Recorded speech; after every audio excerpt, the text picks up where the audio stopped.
Good evening! Good welcome, everybody. Good welcome.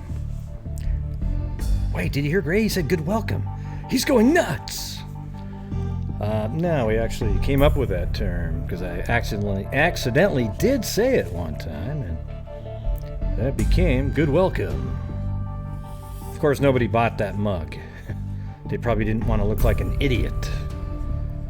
Hey, didn't you know the mug that you bought has a typo on it? It says good welcome.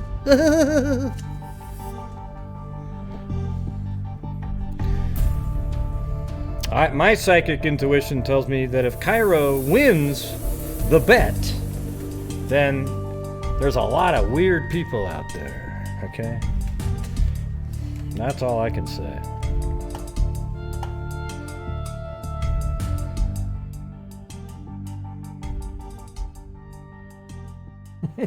That's all I can say, alright? Hey! So how many people are in here right now? I just want to get this out of the way right now, alright? That's all I'm going to do, say.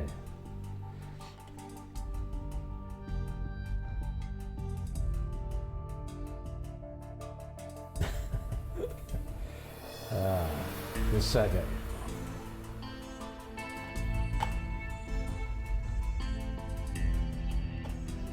All right, everybody.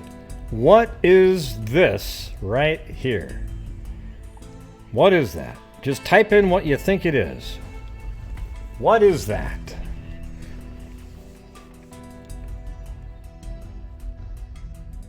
Type it in. What is that right there? Quickly, quickly, quickly. No hesitation.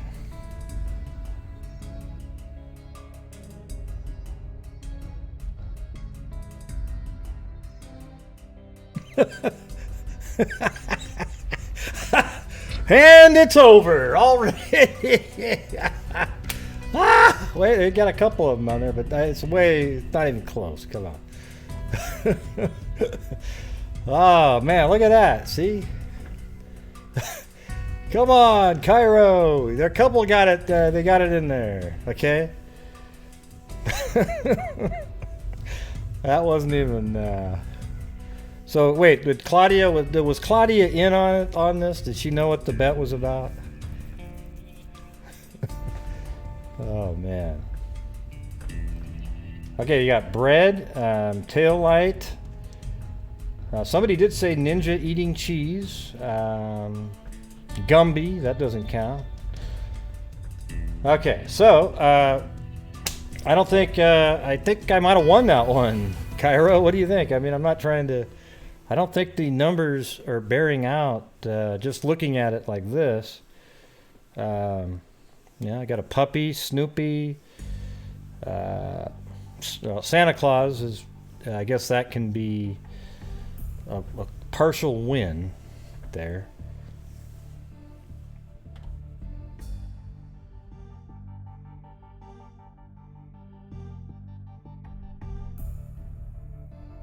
Okay. What do you mean wait? We've already got 20 in there. It's not even close.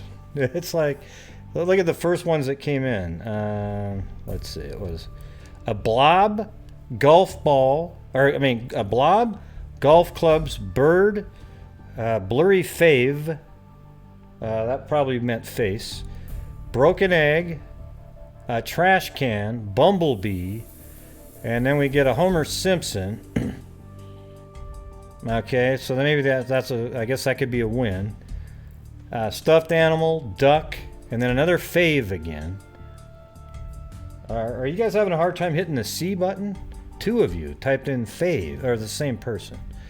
Okay, and then you got bridge guy, but what are you talking about in bridge guy? Solar eclipse, dancing panda, another face one in there. A Muppet. Rusty car, moth, eggs, avocado. Come on. That's definitely not 50%.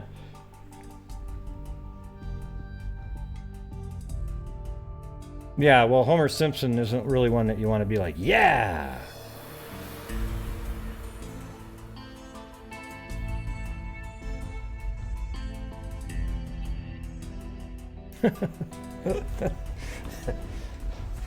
I mean, there was a few in there. Oh, it's all right.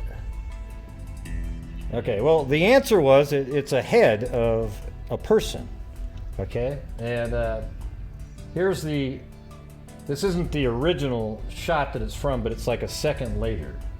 Okay, so here you go. Just a second. Right there. Okay.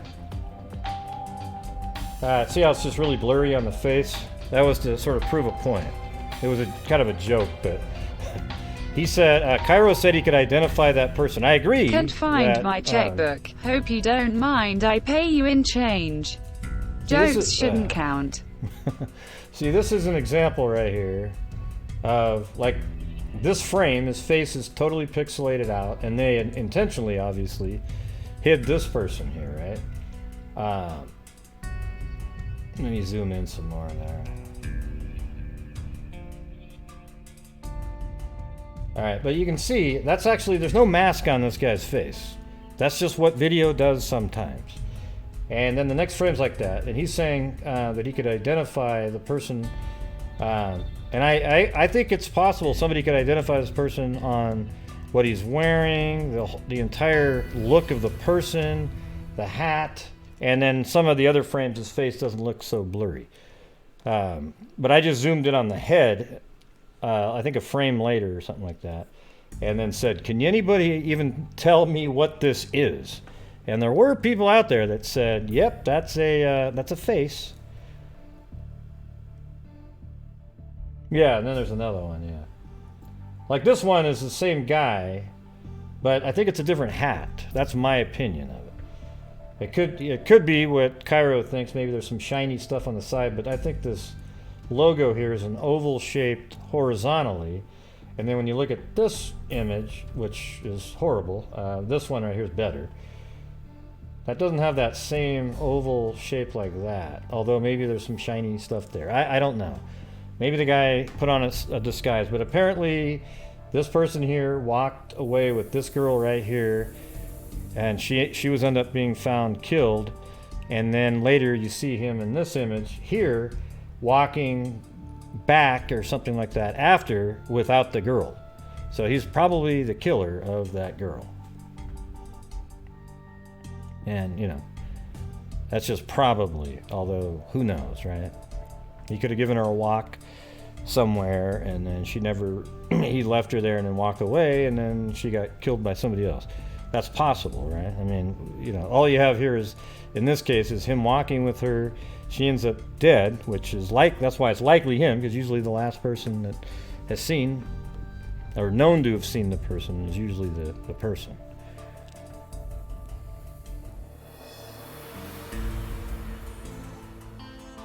Yeah, so that picture there, it seems like when it's moving, that somebody should be able to identify that person.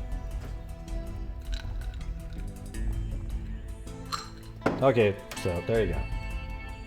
That's the joke portion of the show, okay?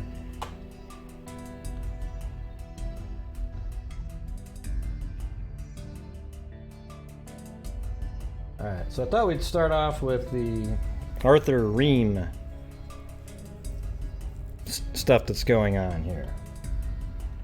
So Arthur Ream's basically a serial killer that's in prison. He doesn't have all the same lore as all the other ones do, but let's see. Let me get the original. So I found an article back from 1990 in a paper. And this is when a girl named Cindy Jo, I think it's like Zarziski, hope I'm saying that right. I'm really poor at saying the names, and you can criticize me all day long for not saying it right, and it won't matter to me at all because I don't have a little thing next to it that has the pronunciation of it. All right, so I believe it was 1986. There it is, right here.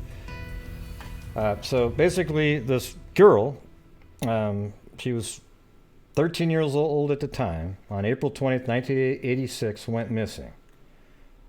and they just had no clue where she was. Although I think they must have had some sort of a clue what her last actions were, because eventually in 2008 the Barbarian known as Arthur Ream was arrested for her murder.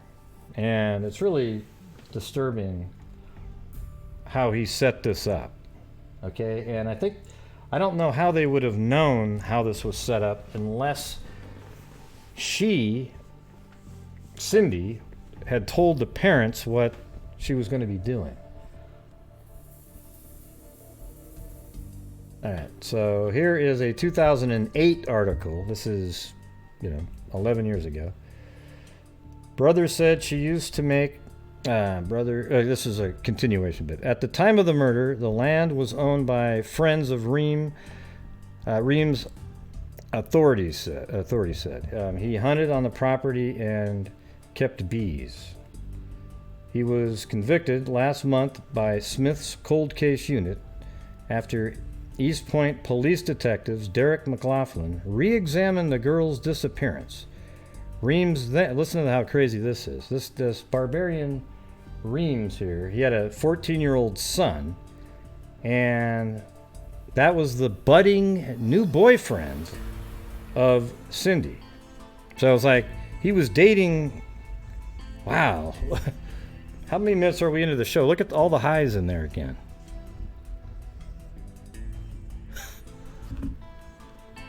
I can always tell when it's just a bunch of highs when the comments are really short. So let's see, we got about 27 in a row.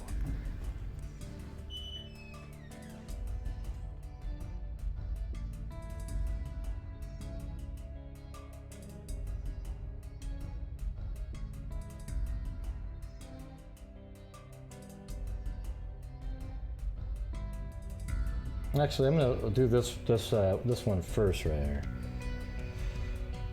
So this one here is an inmate at his trial that recalled what he was told, and turned out to be true.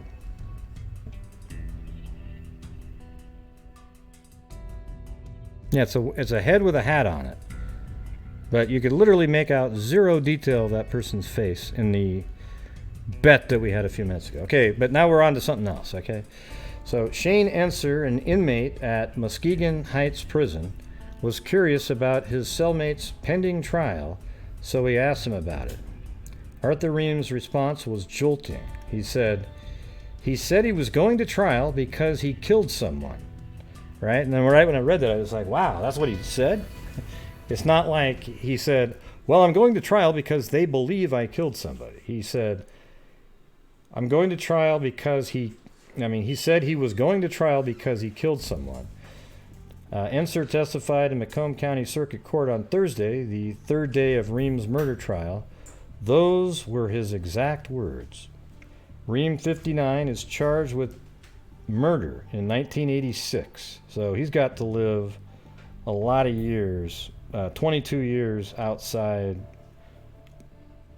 of prison. He's 59 in 2008, and now he's 69, 70, something like that. 1986, disappearance of 13-year-old Cindy Zarzycki. Or is it, maybe it's Zarzycki. You guys, why don't somebody type it in phonetically, all right? Zarzycki. Police say Ream lured Cindy with an invitation. Listen how sick this shit is. Police say Ream lured Cindy with an invitation to a fictitious surprise party for his son, Cindy's budding boyfriend, so that he could rape and kill her. So, you not only do you take sort of a new love interest of your son, you used your son to lure her and then killed her. You're a freaking monster. Yeah. Yeah, his son has a girlfriend, and the girlfriend's name is Cindy right here. They were just starting to date, And so he told Cindy, hey, we're going to have a surprise party. Hey, we're going to have a surprise party. Well, it turns out the son's birthday was months prior, and he picked her up, and then he raped and killed her. The son had nothing to do with anything. So he lost his girlfriend, and now he has a barbarian as a father. He probably didn't even know that for all those years. And it's just sick.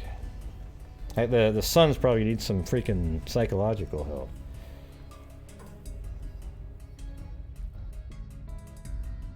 Cindy's budding boyfriend, let's see, so the sentence was, police say Ream lured Cindy with an invitation to a fictitious surprise party for his son, Cindy's budding boyfriend, so that he could rape and kill her. Cindy's body never has been found. Her family and friends have testified that despite their long-held hope, they believe she is dead and not a runaway.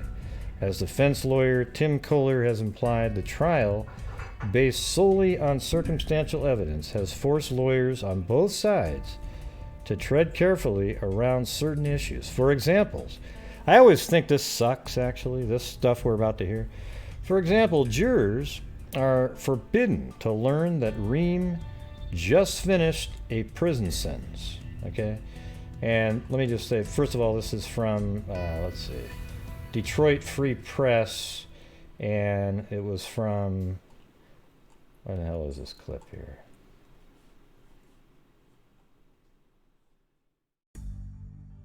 Oh, there it is. No, that's not it. That's me at the bottom. Yeah, it's weird. It's like really narrow, so it's not putting the stuff where it normally is. There it is. June 13th, 2008 is when this was published in the Detroit Free Press, even though this is taking place somewhere else. No, it's in Michigan, but let's see. Okay, for example, jurors are forbidden to learn that Ream just finished a prison sentence for raping a 14-year-old girl. So Ream had just finished another sentence of 15 years for raping a 14-year-old girl, but the jury doesn't get to know that. How come? I mean, it's absolutely irrelevant. You know, it's not, I get the why, you know, the whole deal where they say, well, it's a different crime, so you have to prove this crime. His previous crimes have nothing to do with it. No, they do. They show a propensity to do this. Okay? Or a propensity to do that. It's just ridiculous. Okay? Of course, if you listen to a defense attorney's take on it, they'd say, oh, yeah, you got to do that. Well, yeah, right, because you want a better chance of getting your person off. I don't think there's anybody out there that thinks, wow, I don't think we get to know about how he was in prison right now. As a matter of fact, the witness that got up there, the cellmate that he had, he could not answer the question as to why, what he was told as to why his cellmate was in prison. He couldn't even answer it that way. It had to be completely not talked about. And there was another part too. I guess he asked for an attorney at some point during the interrogation, so they had to remove 3 hours of interrogation. But fortunately, before he had asked that, he had already said some things. The cold case has lingered for 2 decades. Yeah, let me read this part here. Enser, who is serving a 7 to 15 year sentence on breaking and entering conviction, wasn't allowed to say. So this is the cellmate, Enser, who is serving a 7 to 15 year sentence on a breaking and entering conviction, wasn't allowed to say what crime Ream committed to land him as his bunkmate for 3 months. 2,000 views for you till next month. Thank you, Barbara.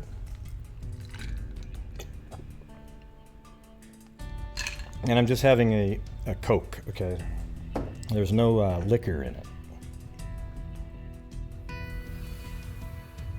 The cold case has lingered for 2 decades. East Point Police Detective Derek McLaughlin is among the officers who spent years on the case. McLaughlin said when he interviewed Ream in prison, he asked where Cindy's body was buried. He said he couldn't tell me that because it would wreck his defense.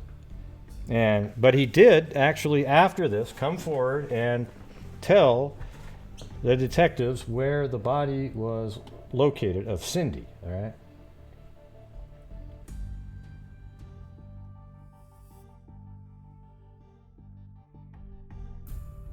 I'm going to load that up right here.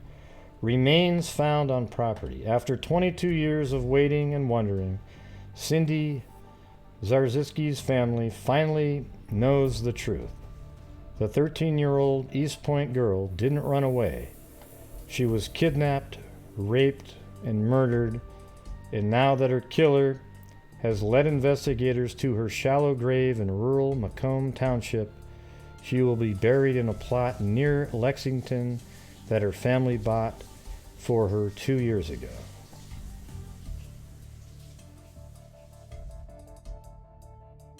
That just sucks. That's just, come on. Man. So imagine the parents, they were hoping all those years she ran away. But I think police knew that she didn't that whole time. And see, that's I think that's the mentality of why we have some of these Doe cases out there, because people are more, if you keep in your mind, oh, they just ran away, it's not related to this because this is a disappearance and a murder. But what I'm trying to say is, I think the same mentality is in there where it feels better to think that they're out there somewhere and they ran away. But as soon as you report somebody missing, in some of these Doe cases, I think at that point you start resigning that, man, something bad happened to them. But if you just let them, in your mind, oh, they ran away, it probably feels better because you just assume something more positive happened to them.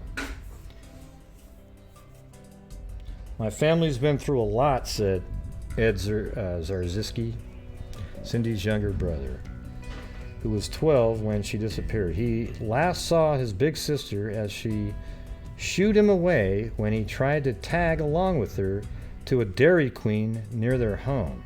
See, and I think the Dairy Queen was where she was going to be meeting the father of her boyfriend for a surprise party, something like that. 22 years is a long time.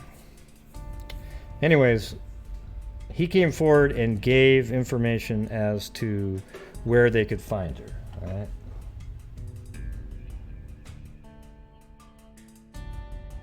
And this is the part B to that.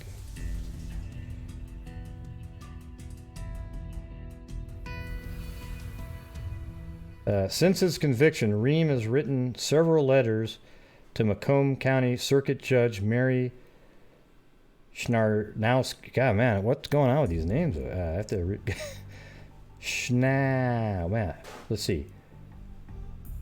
Kranowski, right? Is that right? Or is that Shanowski? Saying he wanted to lead detectives to the girl's body. In one letter, he asked for a reduced charge in exchange for his help, a request that was flatly denied, Smith said. So he tried to get reduced sentences and so forth, and then apparently his conscience, or whatever the hell it is, came out and he let people know where her body was. Well, that's where in 2018 they were out there digging around again on that property, because apparently he said that there's other bodies out there, and there are other cases out there that match his MO in that area. So here's a video on that. But investigators at the dig site in Macomb Township say they have found evidence connected to Arthur Ream as they search for the possible, perhaps for bodies of between 4 and 6 teenage girls who disappeared decades ago. Well, who is Arthur Ream? And why has this search started seemingly out of the blue after so many years? Coco McAvoy continues our live coverage from the scene in Macomb Township. Coco. Good evening, Devin. That really is a big question out here. Why is this search happening seemingly out of the blue? The short answer to that question is because police got new information on Arthur Ream and his potential victims that they believe could be buried out here in this field. Officers from the Warren Police Department have been camped out here all day, along with the FBI and officers from the Macomb County Sheriff's Department. And we want to give you a different perspective to show you how big this field is. Take a look at a view from our chopper shot. Now you can see that this is a very extensive area. The FBI tells us that there's about 24 acres that they're searching. Yeah, look at these are the cases down here that they think may be associated. 12-year-old Kimberly King from Warren, the disappearance of Kelly Brownlee from Novi, the case of Kim Laro, and the case of Nadine Odell, the disappearance of Cynthia Kuhn. And these are 79, 82, 81, 74, 70. And here they are right there.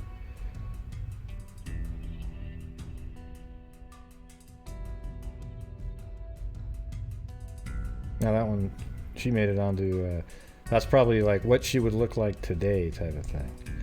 Exploited and missing children site. Huh. And they're trying to narrow down that search to find remains, but they're describing it as really a needle in a haystack. This man, Arthur Ream, is the center of the Macomb Township investigation. Our entire investigation targets right in on him. Ream is a convicted killer and rapist. He killed 13-year-old Cindy Zarzicki and led investigators to her remains at this field in 2008. That's while he was in prison for raping another young girl. Crews are now searching for more of his potential victims. That Kimberly King and other young female victims who were murdered are buried here. Police believe Ream has multiple victims and some who may not have even come forward yet. But Ream is staying tight-lipped for now. We were hoping that we'd get a little more cooperation from him. So why are police searching this field again decades later? Police believe it's a burial site. Sources tell Local 4 that Ream set up bee huts on this land decades ago, and in a way, he made the field his own. He even set up no trespassing signs on the land. Within the past 3 days, authorities did find evidence linking Ream to this land again, and at least one of the missing teen girls from the 70s or 80s. They aren't saying what that evidence is, but whatever it may be is assuring investigators they will find remains at this site. Yeah, that's crazy. Well, guess what? They're back out there today. All right. So that was last year. Now they're back out there again today. This is all linked to cold cases involving missing children dating back decades. And that search is I think I found right the spot that they're 23 searching. Mile and North Avenue. That's on the north side of the Clinton River. That's investigator Ross Jones has more Okay, so they on do hunting explain for it. multiple Let's see right bodies, here. but the dig came up empty. And this all centers around a convicted killer named Arthur Ream. He was convicted in the cold case murder of a young girl back in the 1980s, and investigators believe he may be connected to others. 7 investigator Ross Jones has more on Arthur Ream, but we do begin with 7 Action News reporter Jennifer Ann Wilson, who's live at the site of the dig. Jennifer Ann. Yeah, we've seen some activity, actually, quite a bit more activity in the last hour or so. 4-wheelers coming back and forth, carrying people and water. This excavation equipment was just brought. So it really resonates with. For the remains of 6 missing, with Warren Police and as FBI investigator. See, I think I've got the spot here. Watch. So the description that I got on one of the videos was south of 23 Mile Road, and then north of, I forgot the name of the river, but north of the river there. And then I kept looking around, and I think this is it right here. Okay, I think there's even the towers right there. So let's see.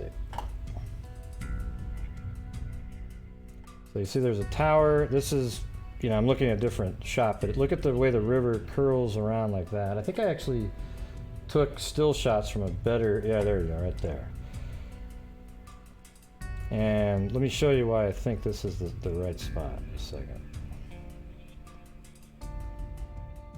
I'll switch it to a different month, like that. Okay, so now we're in a July 5th, 2018. All right. So let's take a look at that, and then when you open up Google Earth, you can kind of see all the same things. See these two trees right there? Those are, I believe, either these two or these two right there, right? And then look at the way the river bends. You can see it on this one. It goes like this, curves, and then there's a little point right there, and then it curves around, right? So let's go back to the still shot. And see right there, it goes around, and then it sharp turn like that. And it actually goes just like this, and then around, and boom, like that. See that?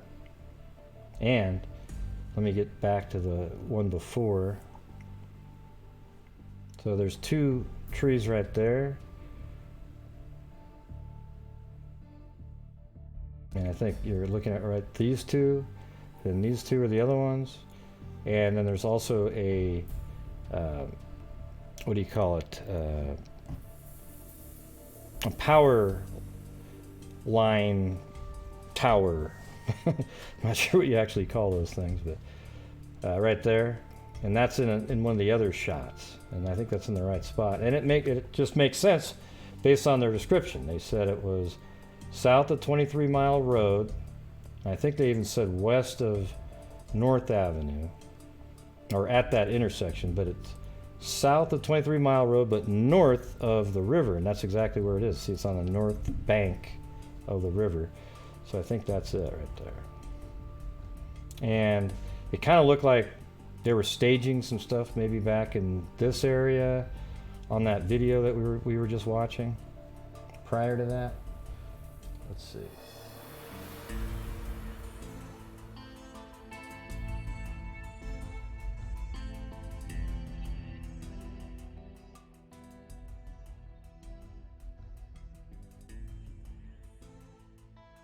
The key suspect, but it would take police decades to in 1970 that Ream had more. What they believe to be a serial killer's graveyard. Beyond the empty field behind their homes, police caution tape wraps the woods from the end. Tell me, they just aim right out from the here. woods. They tell me they see about. And Jennifer Ann.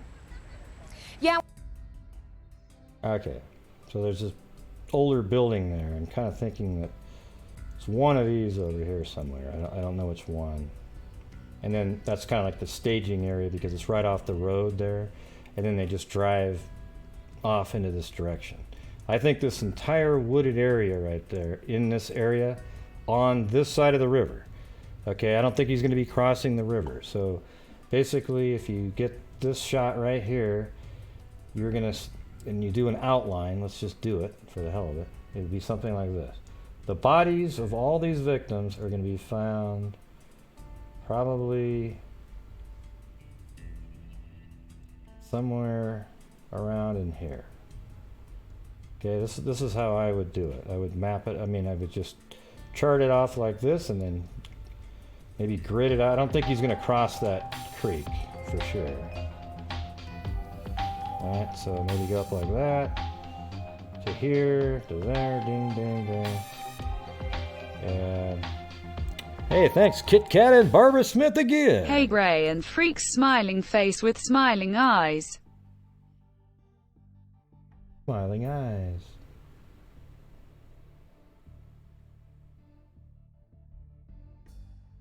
Yeah.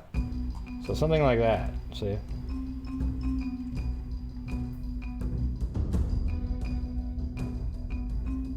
So there's his burial area would be in this area. The ones he put here. Who knows if he has another location. Thank you for what you do. But this is all on the north side. I doubt he's going to be wading across a river. Okay, so that's my opinion. And I'm sticking with it, all right? That's what I just said. Grid it off. Okay, yeah.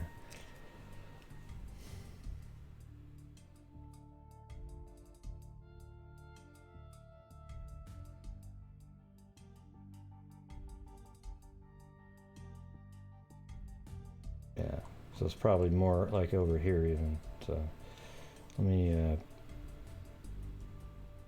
move some of these around a little bit here.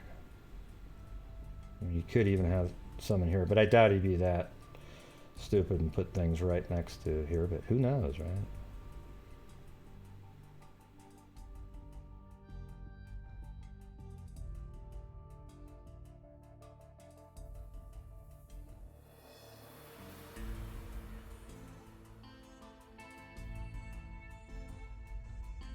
Yep, there you go. So they're out there right now searching for more bodies. So this will be the third time. They were in 2008, 2018, and who knows how many times they just went there. Maybe a random detective went out there and did some looking around. But they went out there in 2008, 2018, and now this year. You know, maybe give the guy a couple extra cookies, you know.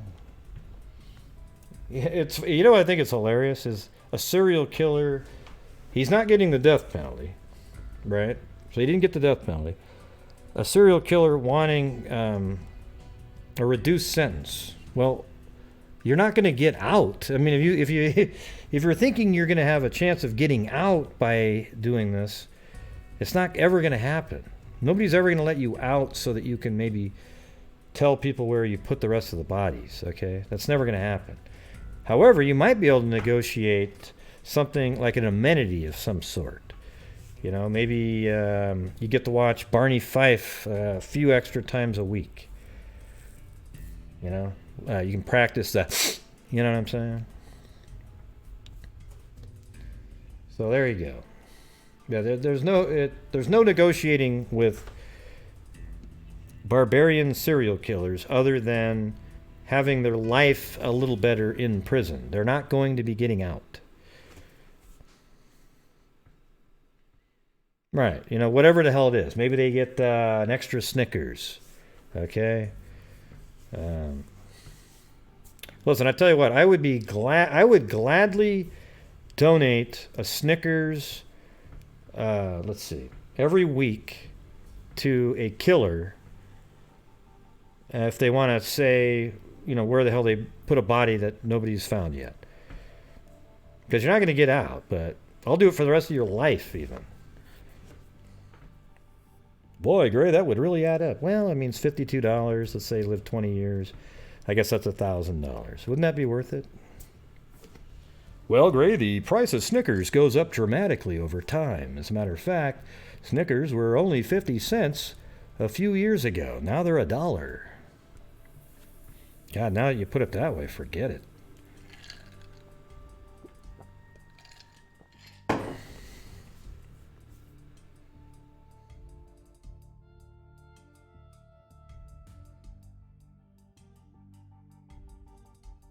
Yeah, why do you try to scroll around? I'm showing you the whole thing. It's right there, you know. And what I have outlined is not the other side of the river. Now, I guess it's possible that he, you know, had a way to get across in there. We don't know. You know, let's see how far across the creek is. Well, hell, look at that, actually. Sorry about that, everybody. I think we just showed an option of how he can get on the other side. So now they're going to have to be looking on the entire... I didn't realize there was a bridge in the woods. Oh boy. Now that kind of opens up that entire area now. Jesus, you get over there and... Well, hold on, let me see if I can... Shit, now it's like you gotta add...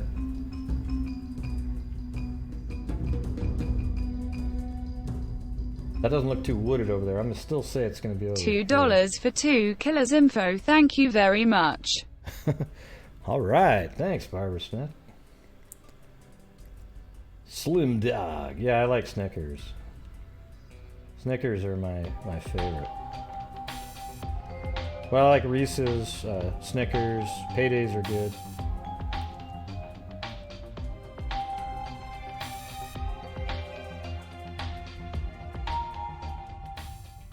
Yum, Snickers.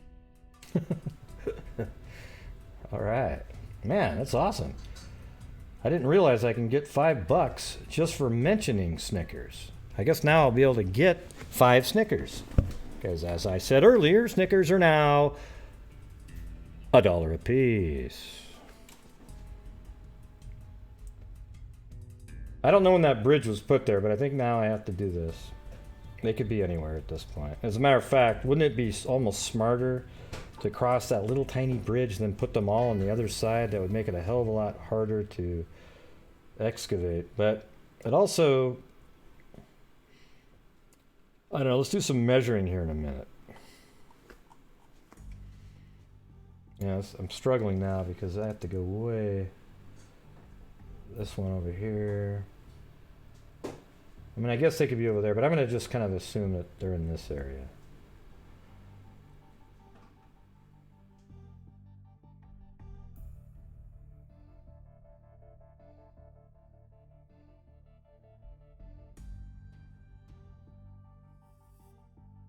Ah, God. It's tough. Too many little pins now. Almost that should have just started over, I guess.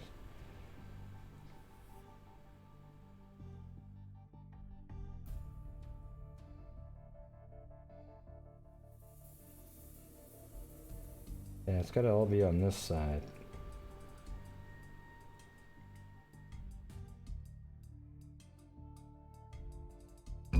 Yeah, something like that. Anyways, that area right there, right? Somewhere in there, I think, is burial grounds. You know, it is possible that now that you see that little bridge right there, you could Reese's walk peanut around butter and cups for breakfast. put them even Woo. over here. You know, it opens up this whole area. However, it seems kind of like he kind of wanted things around the water. He may have even put them in the water. Who knows?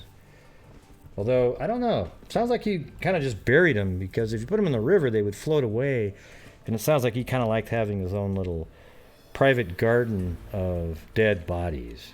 He's a psycho. Reese's peanut butter cups for breakfast. All right.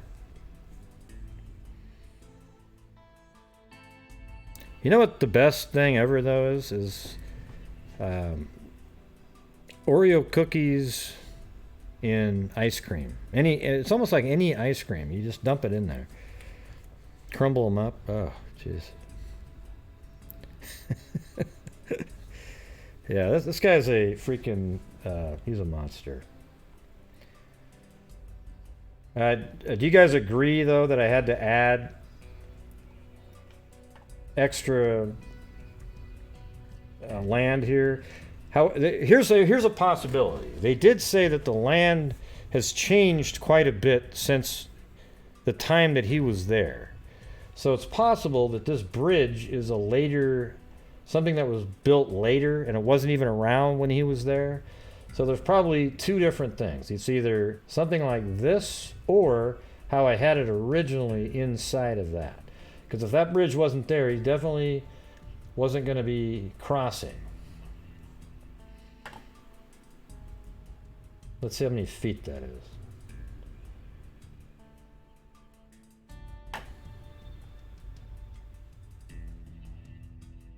That's 50 feet across, just in that area right there.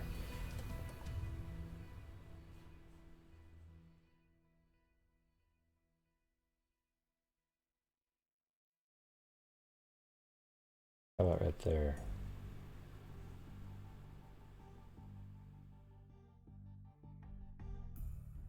$37 feet. So it's not like a massive river. I just don't think somebody would do that. There'd be no, just bury the bodies here. Let's go back in time, actually. Let's see what's going on. So this is 1999. I guess we could just go prove what we were just wondering. And it looks like that bridge is there in 1999. So it kind of makes me think that it is possible that that was there back in the day. So there's a better look at the actual river, how it meanders around.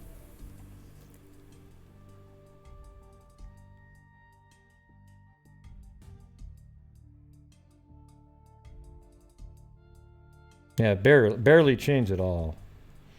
Yeah, it takes thousands of years for, or maybe not thousands, but a long time for rivers. They start meandering. Like the way it works is you have rivers and they wind like this, and then eventually, see this right here, this part, it'll keep eroding this bank further and further, and it'll get this way, and eventually sometimes it'll pinch off over here and it becomes an oxbow.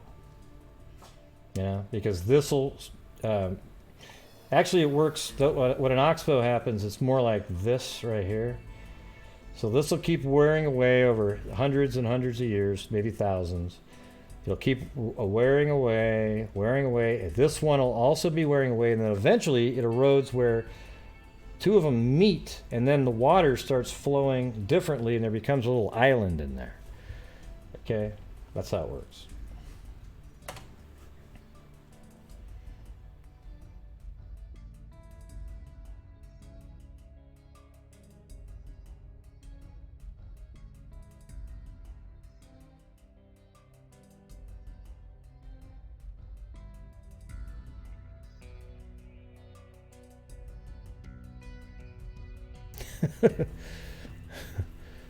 Yeah.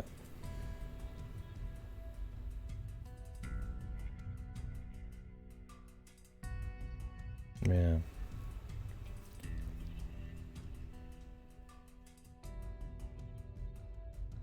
I'm trying to read the comments now.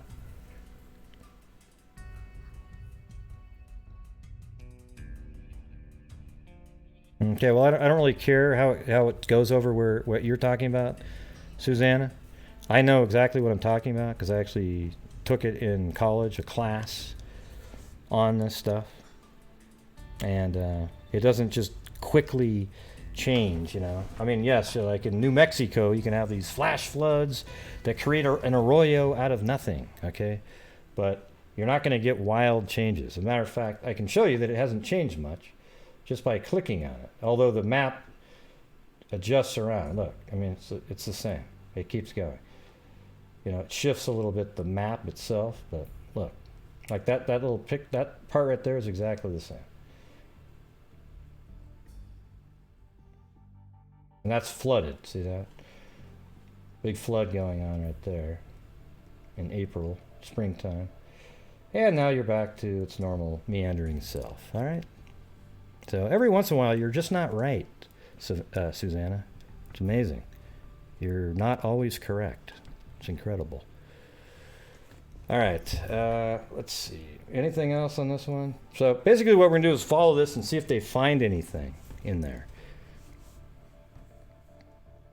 We're going to see if they can, the next few days, they're probably going to come out and say, yes, I'm interested in 2018, they said they actually found something that linked one of the missing girls that they were talking about and him. So haven't they already, now, can't they say that he's responsible for 2 murders?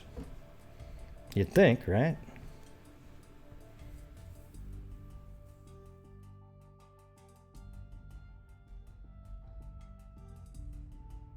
Oh, yeah. I think that's what she's trying to do, like have her own show. I don't know. She should go give it a whirl, though. It might be kind of interesting.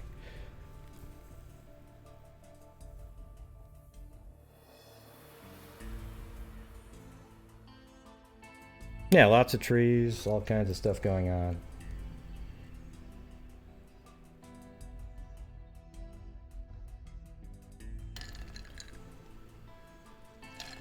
Yeah, I hope they find something too.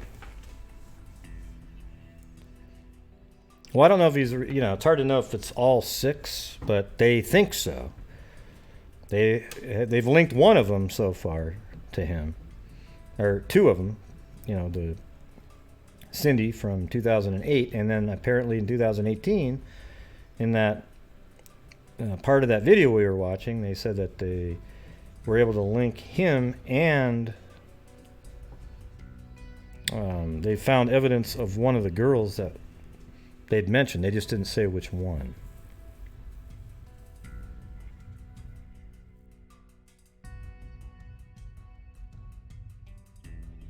Yes, Candy, it's allowed. Are you going to create drama on here? Nobody said that. It's just the constantly, every second, everything I say, it's always something else, something else, something else, okay? All right? If you don't like the show, don't come here, all right? And that includes you, Candy. If you don't like it, don't come here. I don't care, all right? I just want to do my own show the way I want to do it. I know what I'm talking about. And, you know, if you don't like it, then don't watch it, okay? I just read the comments and I'm like, oh, boy. Oh, Jesus. You know? All right, Candy?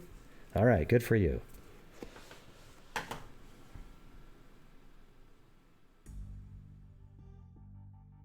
All right, let's see. I'm going to switch over to a different case right now. And this is one that was weird because Cairo's traveling around. He's going to be, you know, he's in a particular state, I guess, coming up. And I said, hey, maybe we need to look up a case or something that's in there. So I found the site that has all these unsolved cases in Oklahoma. I guess that's where he's going to be going. And so I just stumbled on this one, and I was surprised. Like, whoa. Man, look at this one. After looking into it, it just got crazier and crazier. And by the end, I ended up sending an email to, or a message on Facebook to a good friend of hers, best friend from back in the day. And then I also messaged the cold case unit. It was interesting.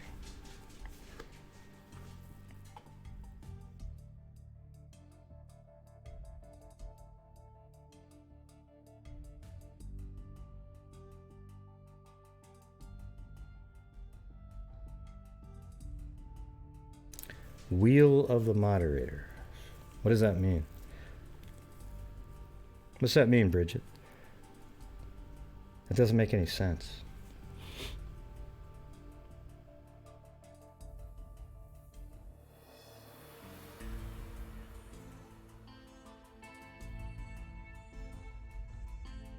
There is call-in nights. What does that mean? I mean, I know. Yes, I have people call in. Oh.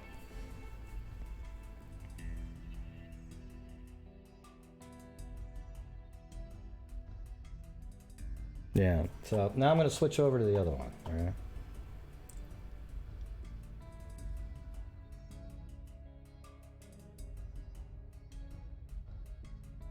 But this might be one that I'm going to be ongoing, you know, on an ongoing basis. Keep looking into it because it's literally a case that I don't think anybody's ever talked about it on YouTube. I'll tell you that, or a podcast, or anything. And to me, it's it's very interesting. So let me open up that one right now.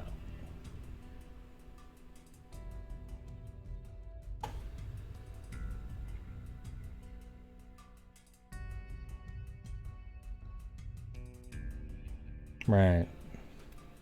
You know what's funny is I keep getting links for people. People want me to talk about cases. They send me an email with links, and none of the links work. You know, they don't even go anywhere. They're just sort of broken links, 404, redirect type stuff. You know, at least when you send me something, make sure it actually goes somewhere. Don't just copy a link from somebody else and assume it still works.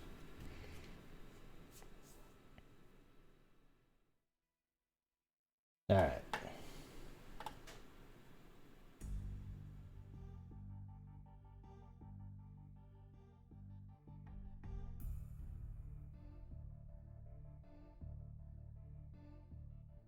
Okay, so I got that twice. So here is the case that I'm talking about right now. And her name is Marilyn Joi Base. And Joy is J-O-I. I don't know if that's how she pronounces that, but Marilyn Joi Base, and she was 22 years old.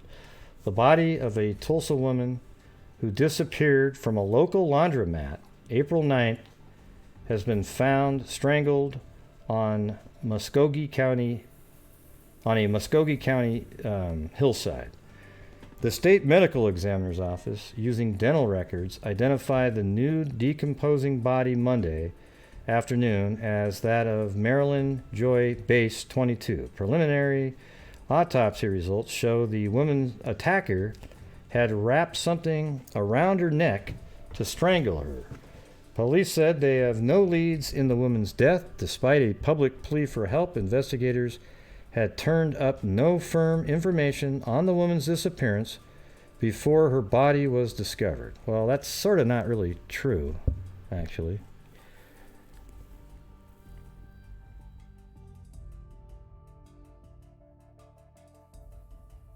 Yeah, well, I haven't, most emails that I've got, the links aren't working.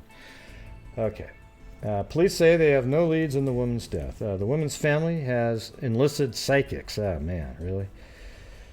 And set up telephone hotlines in a futile effort, of course, to locate her. Tulsa police spokesman John Bauman said an anonymous caller contacted Base's family last week and claimed to have witnessed the woman's abduction.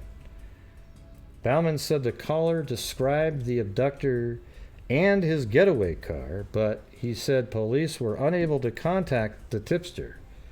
An anonymous caller told Muskogee police Sunday that she had spotted a woman's body, said Gary Stern. Investigators for the Muskogee County District Attorney's Office, Stern said Muskogee County Deputy Sheriff James Carney found the body about 10 a.m. Sunday. The body had been dumped about 5 miles north of Braggs. Okay, so here is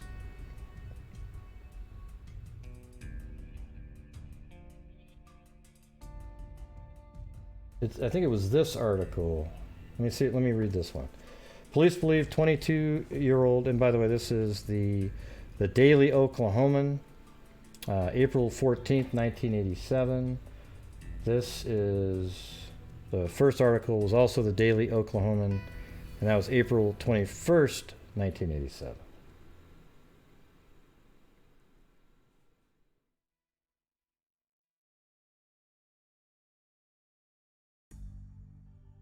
All right.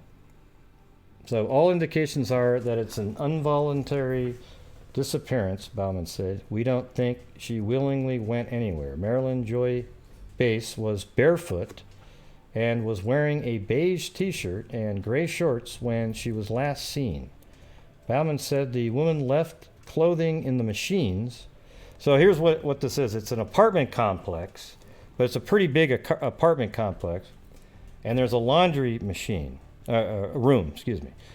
And so she went there, she drove the car in the, and I understand, you ever do laundry when you haven't done it in a while and you got this massive load? So she probably put it into her car, drove over to the laundry room in the apartment complex. She then put her clothes in the wash, then I think went back home, and then later drove to the laundry room again. And when they, I think it was her boyfriend, had his friend go out and check, and it turns out her car was there with the key in the ignition, and her clothes was still in the machines in the laundry room. So Bauman said the woman left clothing in the machines of the laundry room of the Pepper Ridge Apartments, then returned in her car to pick up the laundry after it was finished about 9 p.m. Thursday. A friend, Ronald Cooper, went to the laundry room to check on her. Okay, so I think that was her boyfriend, not the friend of the boyfriend. A friend, Ronald Cooper, went to the laundry room to check on her at about 10:30 because he's like, God, it's been an hour and a half. Where the hell is she? He found her laundry still in the machine and her car parked nearby with the keys in the ignition. The officer said police and friends of the woman have not found anyone who saw her leave the area. He described her as being 5 foot 3 inches tall, weighing 110 pounds, with brown hair and green eyes. So there isn't like a ton of information out there, but there's this one article here that is crazy. So when you see this article's from 1991. So what we were just reading was 87. So now they've put more information out there. Not a ton, but it's pretty startling, really. A missing witness and rough sketch of a kidnapper left in a phone booth are two of the baffling clues studied by police as they search for the man who abducted a woman from an East Tulsa apartment complex, killed her, and threw her body in a remote ravine almost 4 years ago. Marilyn Joi Base, 22, and this is from the TulsaWorld.com. I think the link's in the description. Actually, I might not have put this one in there yet, but I'll put it in there so you can check it out. Marilyn Joi Base, 22, was found dead in a secluded area near Braggs Mountain, 5 miles north of Braggs, east of Muskogee. Her body was discovered April 19th, 1987, 10 days after her disappearance.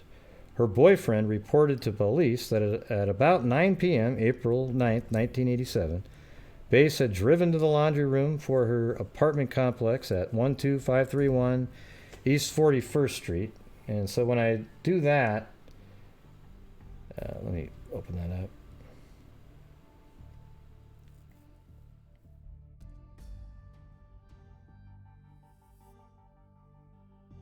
Yeah, and see, when you put that address in, it goes right here.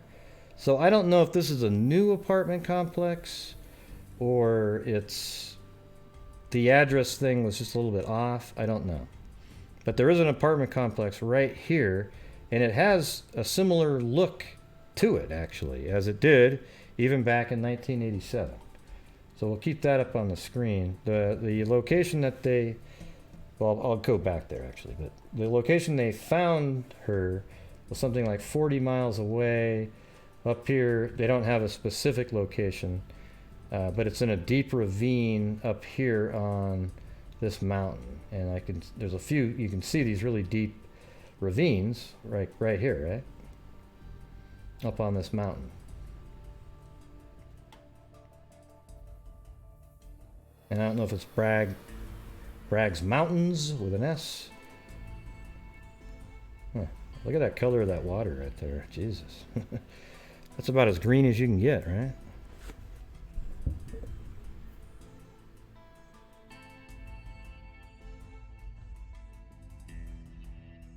Okay, but let me continue with this article. It's crazy. Okay, so her apartment complex at 12531 East 41st Street to do laundry, and then she did not return by 10:30 that night. She was reported missing. Her car was found nearby, the key still in the ignition. Tulsa Police Detective Fred Park said one of the most frustrating parts of the case is that an anonymous phone caller told police she had seen the woman abducted from the parking lot and identified the abductor's car. Park said the woman would cooperate no further with police and never called again. He said the woman left a sketch she had made of a man in a phone booth. She left it. So she left a sketch of a man in a phone booth near the apartment complex. But he said the drawing did not help the investigation.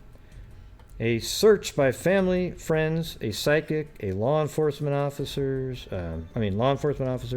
from several areas failed to find the woman. Another anonymous phone call led police to Braggs Mountain on the outskirts of Camp Gruber, where they found Base's nude, decomposed body in a deep ravine.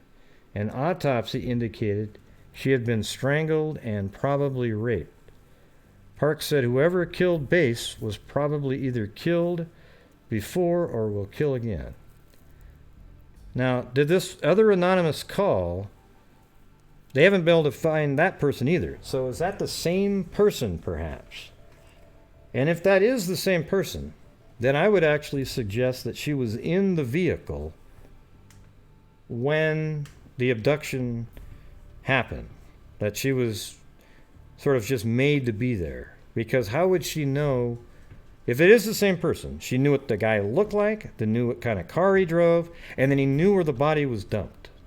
If it's a different person, then it just means some random person came across, a woman came across a body in the middle of a deep ravine on a mountain.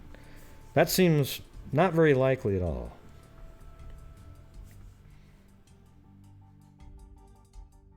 And then at the end he said, people who do things like this tend to repeat themselves, Park said. He said, such a crime is usually not something someone would make up one morning and decide to do. How many times have we said that on here? If you know who killed Marilyn Base or have information on any other serious crime, call Crime Stoppers. And, I mean, this is back in 91, so they only had a $1,000 reward at that time. I'm not sure if it's been increased since then. But so somebody said they saw who the killer was and the car type, and then left a sketch in a phone booth near the laundromat. That's weird. And then you have another anonymous caller who then told them where to look. I actually think that's going to be the same person.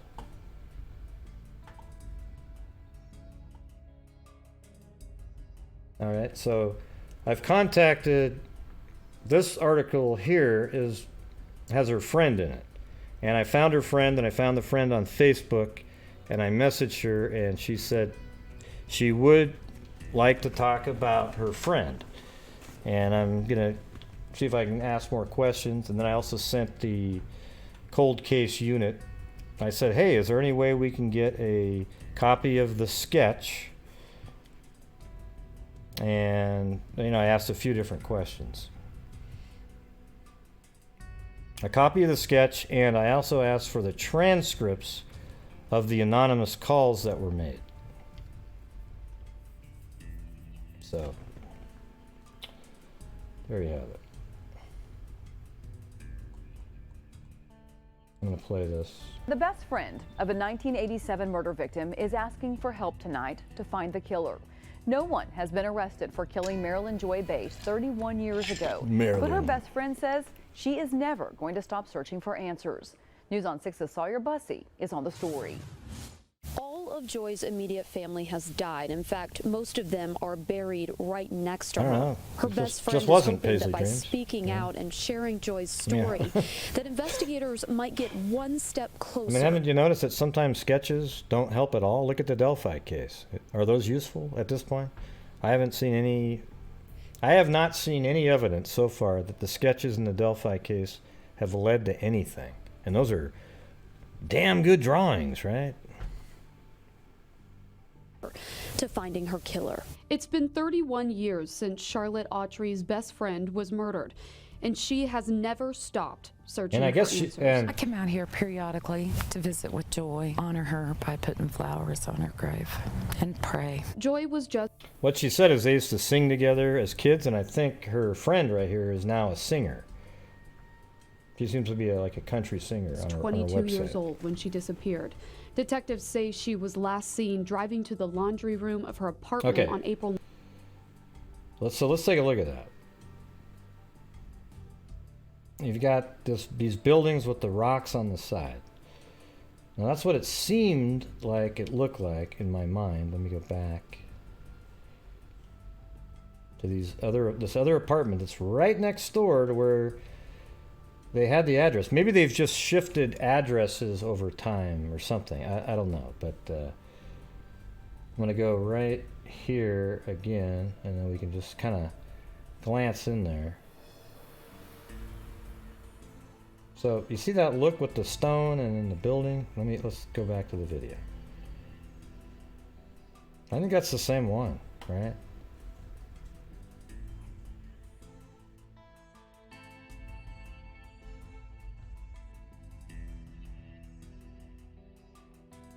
Ah, come on, get out of here, get out of here, get out of here. Okay, right there. Oh man, everything's moving around. Doesn't that look like, that's gotta be it, right? That's the same apartments. What do you think? They have a different name now. They're not called Pepper Ridge. But I think that's it.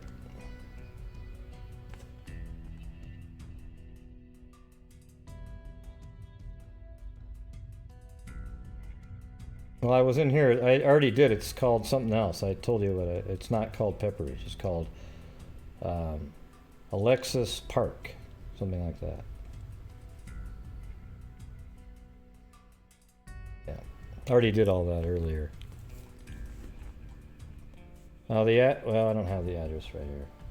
It was just in that article. Hold on, let me get that one out. No, not that one. Hold on.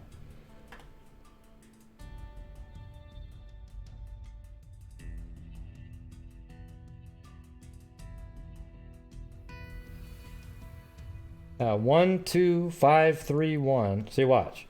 I'll just type it in. You don't need to look it up or anything like that, okay? You put it in just like this.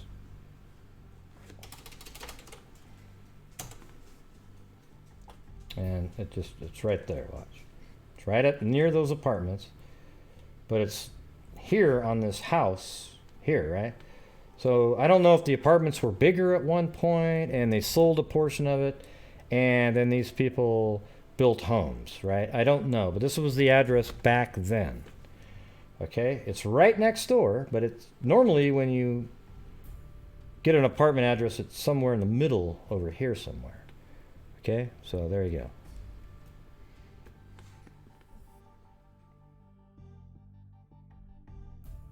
What do you need to know I just gave you the address. 12531 East 41st Street. It's right there. Yep. Yeah, I just showed you pictures of it. It looks identical. I just think either Google Earth's off or the address is off slightly or something. I don't know. All I know is, to me, when you look at the apartment complex, let's try it even from over here, right? If you look at that, and then you go back to the article that we had open. No, not that one. Excuse me. Ah, crap. Is it this one?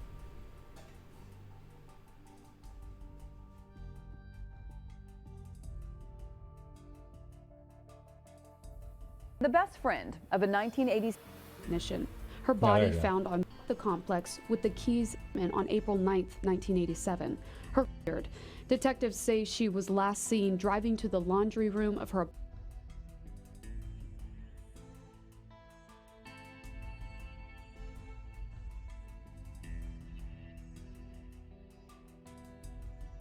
I mean, it's weird because there's so many similarities too. You know, I don't know. Let me check. On April 9th, 1987. Her. All right, so let's take a look at that one. So this looks like this would have been shot from the main road. So I'm going to go over here. I actually think that that's this building right there. I really do. I think what we're looking at is, in that shot that we just saw, it's about like this, maybe even without that tree there, though. Like those are probably all newer trees that have come in. So I'm going to go to that and then back to this. So I think this building here is this one right there. And then this building here is right there. And then see this one right there? That's right there. And then look at that. Even the chimneys just have a different design on them. But see that? Like right there, you've got 1, 2, 3, 4, and then maybe 1, 2, 3. And there's probably a fourth one down there, but they don't have the stripes on them anymore. So that's it. All right. I think it's 100% the correct apartment complex. Just looks totally, you know, painted differently, maybe a little bit of cosmetic changes. And I think that's it. All right. But another crazy case, right? I mean, think how freaky that is. You're over at maybe your boyfriend's apartment, let's say. Or maybe it sounded like she was, one article had it weirdly like she was at her estranged husband's apartment or something. But she's only 22. I don't know if I was reading that wrong or... Yeah, updated, yeah. That's what I just said. I didn't use that word, but...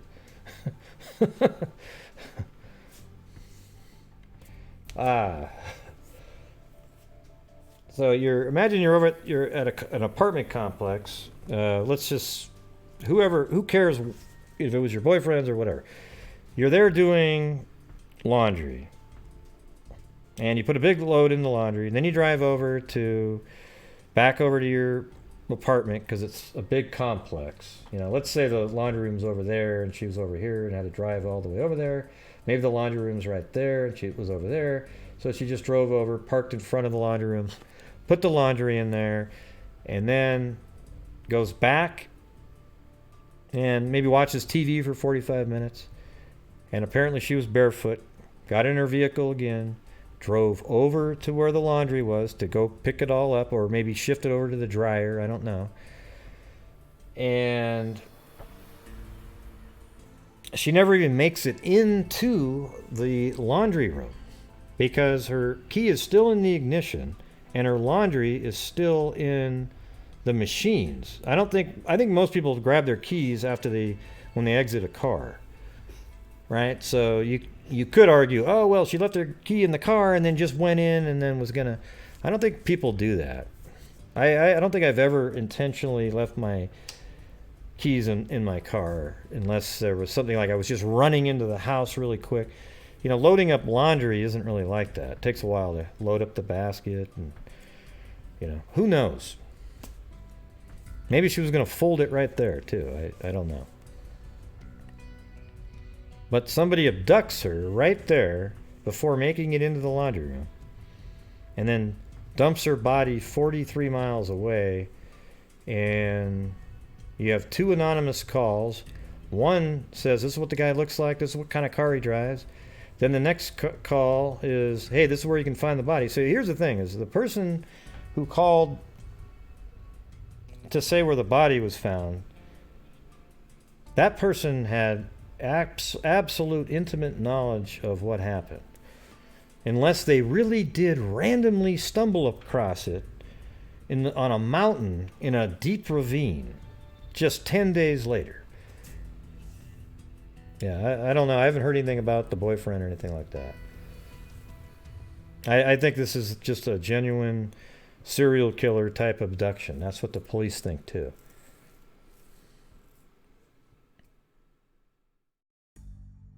Yeah, I never left my keys in a car. But, everybody's different. I'm just saying, I don't think she made it into the laundromat, mainly because all of her clothes were still in the machines.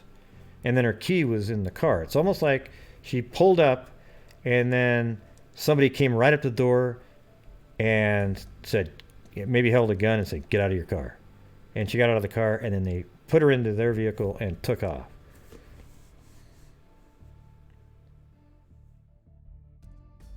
And man, based on the crap that we keep reading, if you're one of the people that left your keys in the car in the 70s or 80s, you're an idiot, right? I mean, my God. I mean, I'm not really saying that, but I mean, it seems like lately all these serial killers and killers are all from like the 80 to 89.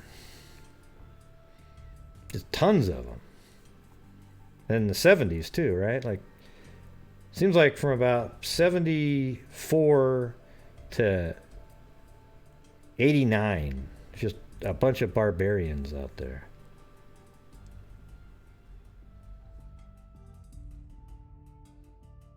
Yeah.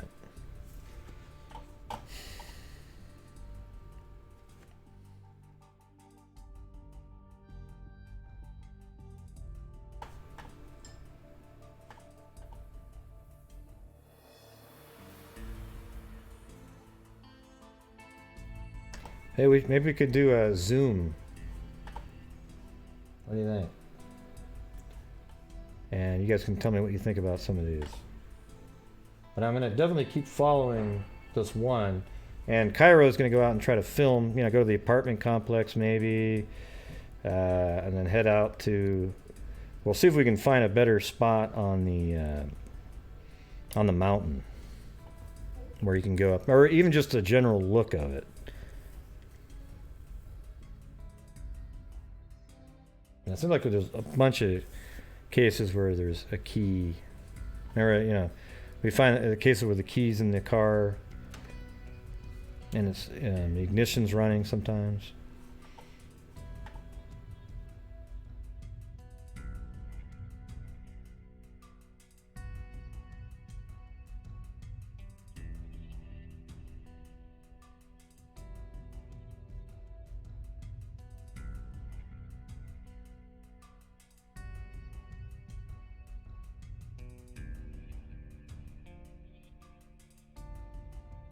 Just a second, I'm trying to edit the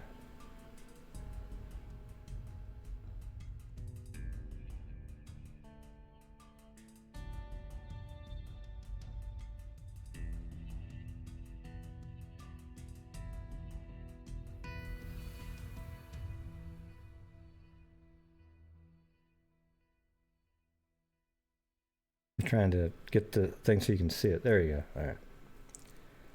All right, well, there's a number if anybody wants to call it. See if we can get some new callers tonight.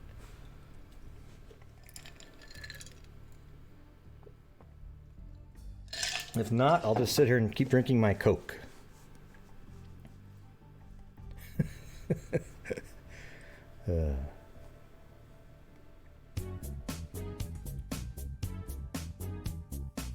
Hey, thanks, Michael.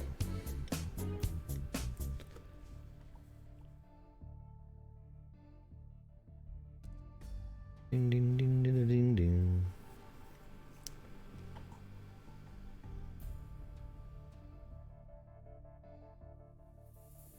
Newer cars now have the push to start.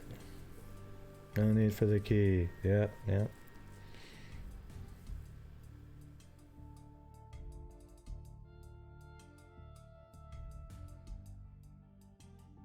Walk by head up and on a swivel.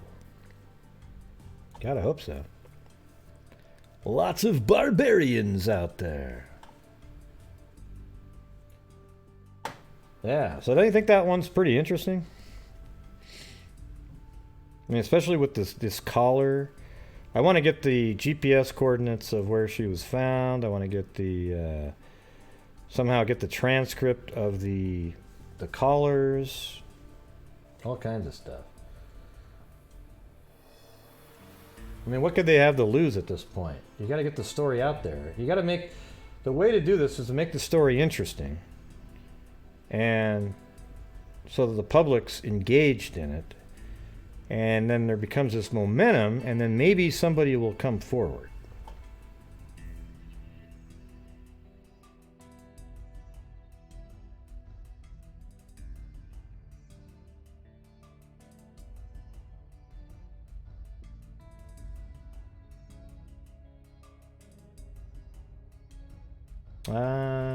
There could be.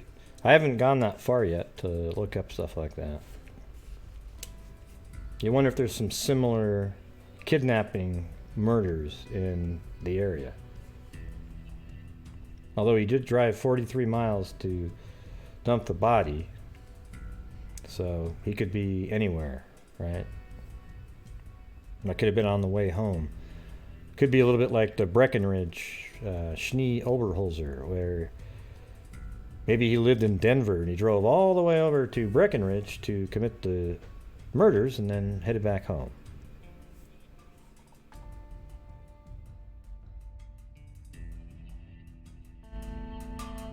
All right, I'll be back here in a second.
Hello!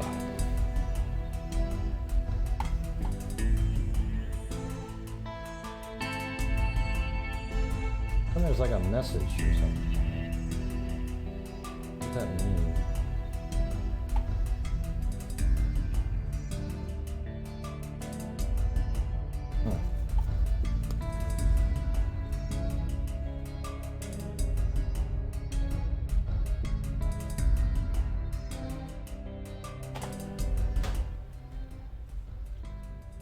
Well, I guess nobody had anything to say, so I guess it'll be a shorter night than usual.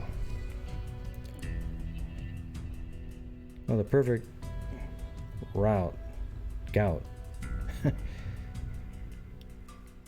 I know the perfect gout having cheese eating target in North Korea. Yeah, gout's not good.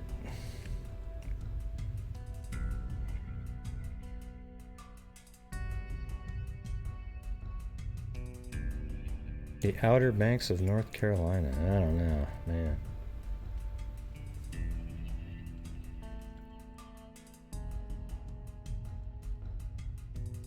Yeah, so basically right now we have a possible, well, I think he is a serial killer. In, well, both cases, but the first one we were talking about, they're just trying to dig up and try to find more bodies. And that is in the... Hold on. What's going on here? Yeah, Arthur Ream. And by the way, I keep getting more information on the Walter Robinson Hibbert from 1939, that case. It bothers me so much that that guy lived until 2009. I don't know why that just it just really bothers me. I just sit around going, God, are you kidding me? He got married 3 times too, right? I think he got married in 1968 and then again in 2005. What I want to know is what he was doing between 1945, let's say after World War II, and 1968. Okay, that's a lot of years where his, quote, urges could have still been carried out. So I'd like to see where he was living during those years, and if there were any sort of strange killings in those areas during that time.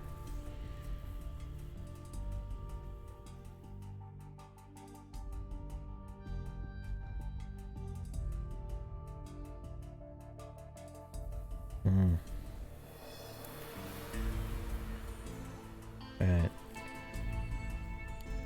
No, how would the war cure him? I really doubt it. Okay. Yeah.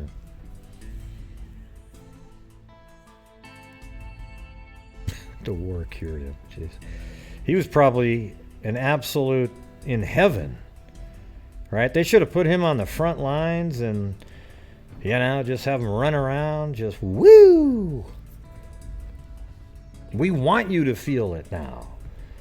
Yeah, let your urge just okay, look at Hibbert, look at this is what our uniforms look like. Just don't do it to us, okay? Just over there, those are the ones. Act out your fantasies, okay?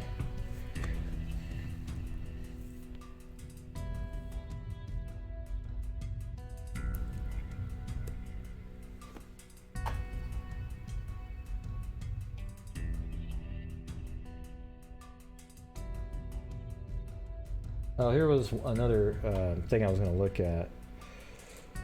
So, a Stockton man was arrested for murder 27 years after woman's disappearance. And this is from the Sacramento, it's called. CBS Local. I don't think that's in there. Richard Pyle, 55, of Stockton, was arrested for November 1991 murder of Tracy Zenstra. Zanstra, who was 20. I mean, this has been probably the hardest night for names I've ever seen. Okay. Can I get an amen? All right.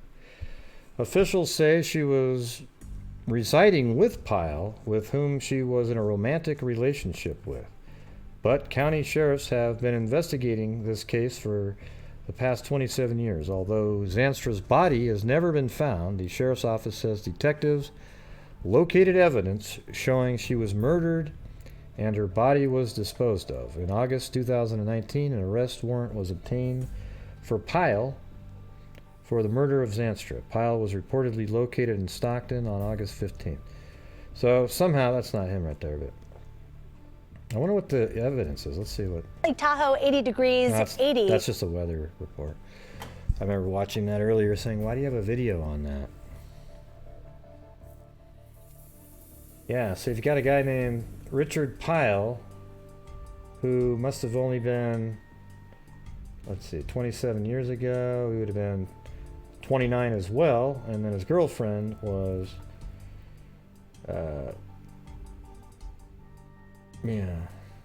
or 28 years. Well, maybe she was, let's see, 27, that'd be 28, and his girlfriend was 29, and somehow he killed her and got away with it for all these years, and then somehow detectives found something for Pyle the murder, and let's see. Although Zanstra's body was never found, the sheriff's office says detectives located evidence showing that she was murdered and her body disposed of. Huh. Well, I wonder how they linked him to it after all these years. Maybe, I mean, if they don't have her body, how were they able to? I don't know if it's DNA or anything like that. God, that's crazy shit right there.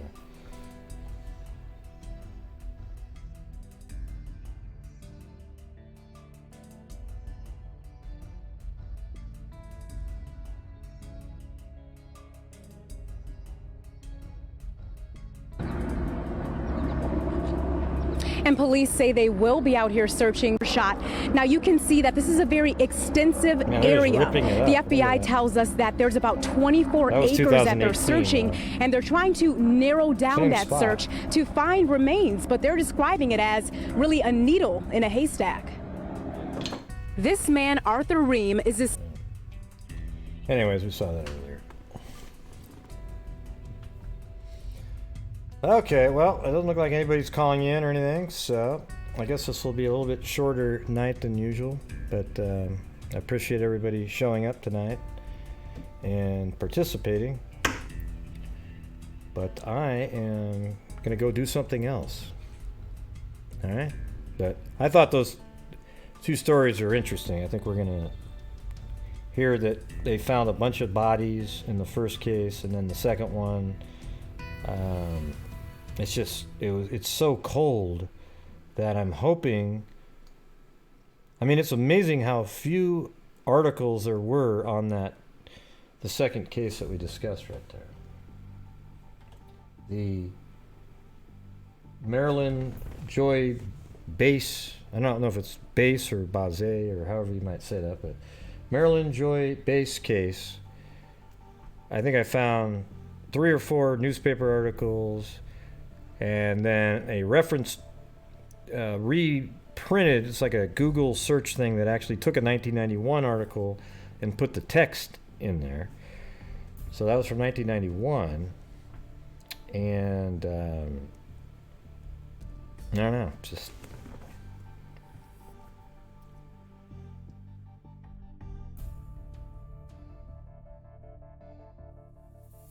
other than that, there was almost nothing out there. And then I found another article from 2018 when the friend came forward and just wanted to bring it up again. And even that video wasn't that long, but that's it, man. There was nothing. It seemed like after 91 until 2018. Maybe there's something out there, I just didn't see it. I mean, I don't have like weeks and weeks to pour through and try to find some obscure article in some paper somewhere. But I use newspapers.com and then another newspaper site, Google, and there's just really nothing. And it seems like it's interesting. I mean, I guarantee it, if you could interview different people. And the sad part is about the Marilyn case is all of her immediate family members are not alive anymore, apparently. I think it's this, maybe it's the, yeah, I think it was this case. I mean, I guess since that was 87.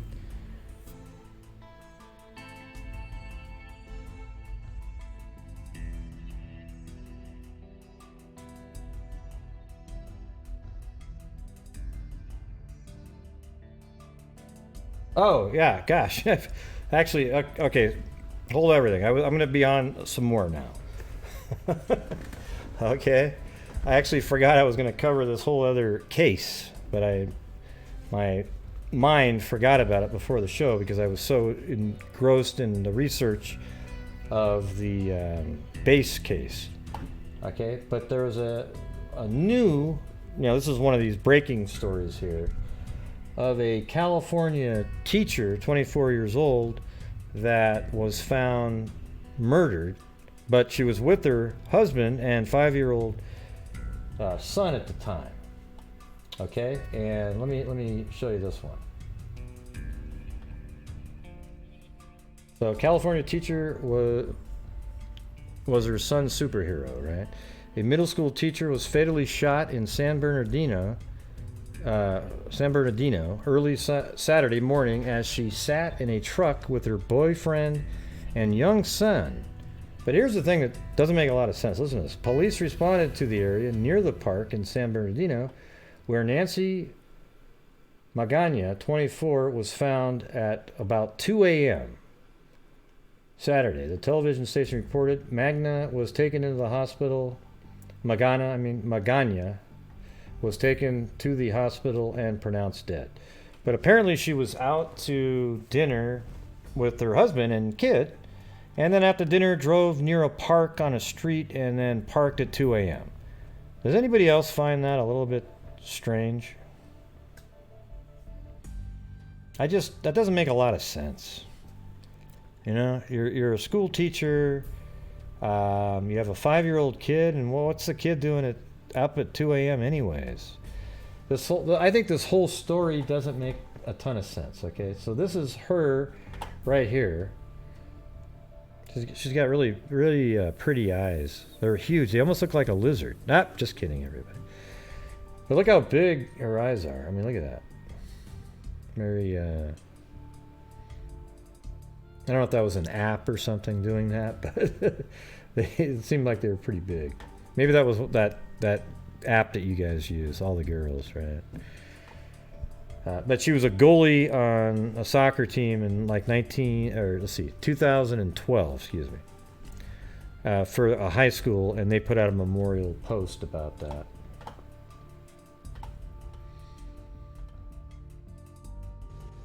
Rick in court, that's the question. Why and who would gun down this young mother? That's what detectives here want to know, and that's what a family who is mourning the loss of her after she was gunned down in front of her young son. We're having a candle vigil for Nancy Magana, and the whole family is going to be here. Soccer family, friends, family, everybody who can. She was a part of the community. Family members and friends filed into the gate at the Magana home in San Bernardino, including the victim's grandparents who traveled from Guadalajara, Mexico for a candlelight vigil for 24-year-old Nancy Magana. Heights Park with her 5-year-old son. Nancy and her boyfriend were sitting in their parked truck near Delman Heights Park with her 5-year-old son. All right. So basically, this similar shot right here. And so basically what I did was I just looked on a street near where the park was found, and I used this mailbox here, and that's where the truck's actually right here. I think this is the vehicle right there. It's possible it's right behind there, but you can see it in one of the shots where the car it's even parked a little askew. All right, but here is that location right here. So I think right where this truck is exactly where that car was parked. And here's the park entrance right there, but they were parked right here. And if you go down to Street View here and look at this, you can see this mailbox, although there's other ones like it. The thing that signifies a little differently is how it's propped up a little bit at the end, and you got 1, 2, 3, 4, 5 bricks. This part of it's obscured in the shadows right there. And then when you go to that image that we have right here, and originally I was confused because I said, oh wow, look at, there's just a triangular shaped grass, but that's actually shadows. This whole area here is grass. And then see how it's propped up slightly in the front there? It's not resting nicely on the bricks. And there's 1, 2, 3, 4, or there's 1, 2, 3, 4, 5 again. 1, 2, 3, 4, 5. So that's it. And if you look at the video again, let's see if we can. Now this is Daily Mail. They had a lot of images in there.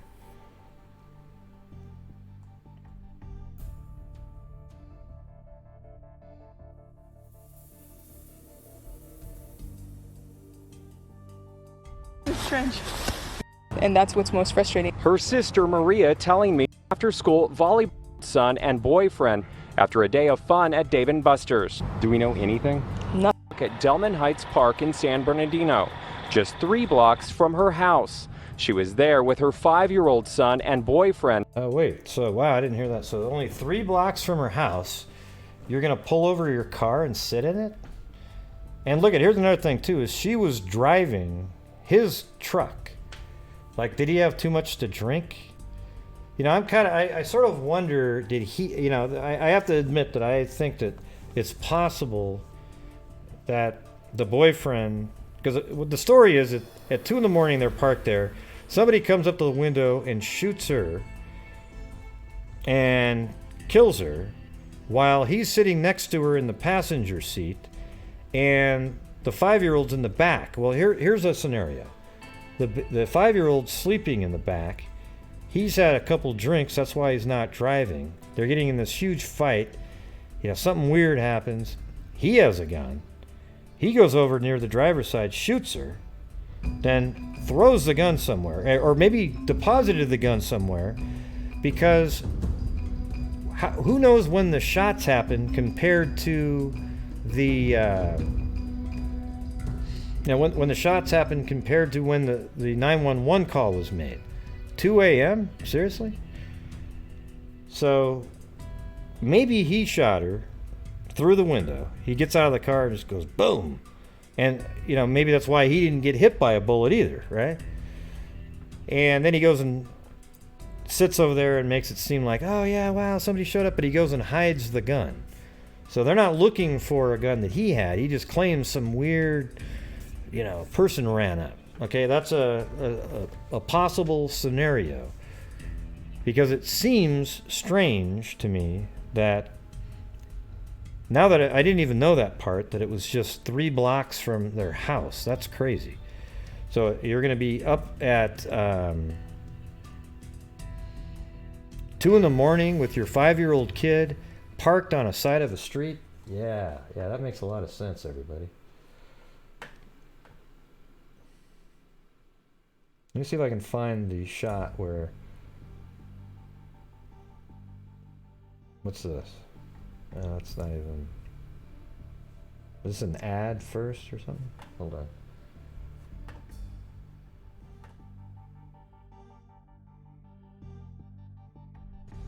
Rick in court, that's the was born. Big sister Maria Magana. Nancy and her boyfriend were sitting in their parked truck near Delman Heights Park with her 5-year-old son after also enjoying the parked truck near Delman Heights Park.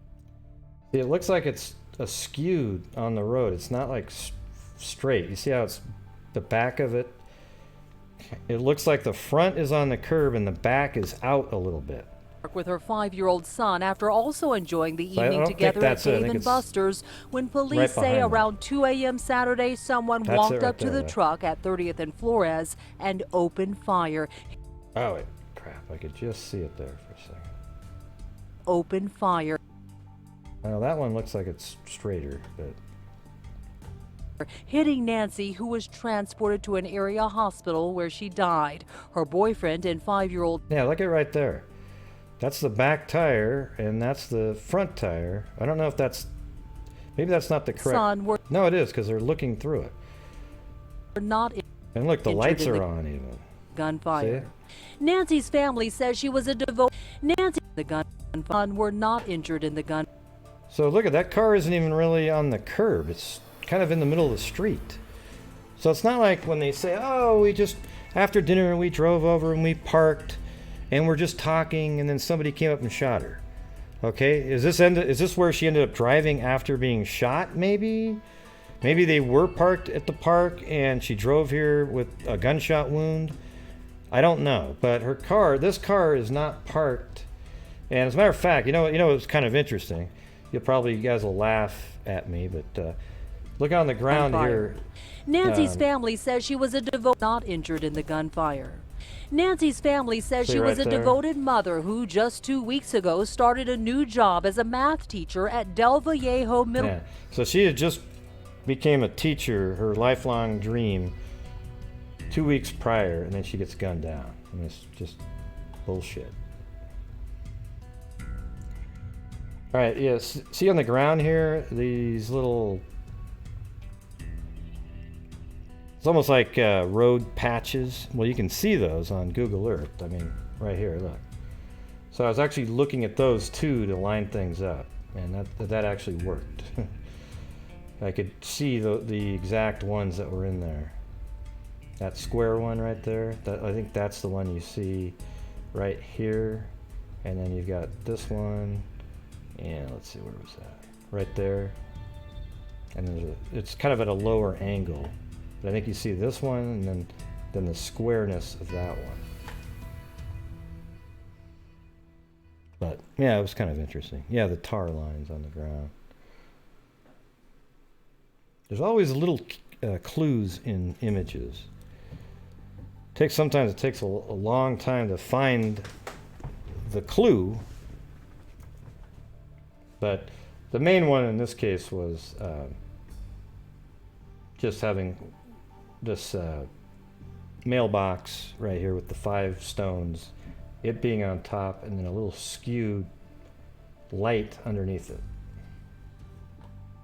as you can see in this shot right there. See that? So what do you guys think about this one? Yeah, the phone line's still open.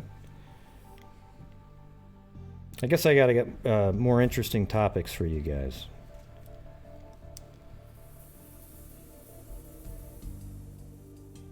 Yeah, it was probably through the side window. The whole story doesn't jive with me. I just don't see ever having a scenario with a 5-year-old kid that you would go out to dinner at 10:30 or 11. You know, it must have been really late when they went out, because at 2 is when apparently the shot happened, and they just stopped there after eating dinner. That doesn't make sense.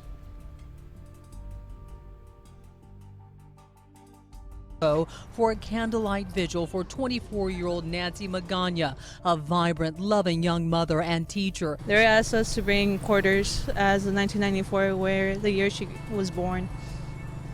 So you're bringing quarters and candles? Yeah. Big sister Maria Magana is at immense loss. We want her back, and it's not just the family, it's her community. Nancy and her boyfriend were sitting in their parked truck near Delman Heights Park with her 5-year-old son after also enjoying the evening together at Dave and Buster's. All right, let's see where that is. I hadn't heard that earlier, so let's see. Dave and there. Is that it right there? No. So let's see. What town is this one? That Riverside? So Riverside, California, Dave and Buster's.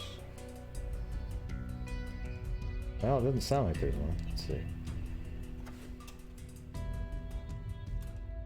Dave and Buster's. Riverside. Near Riverside, California.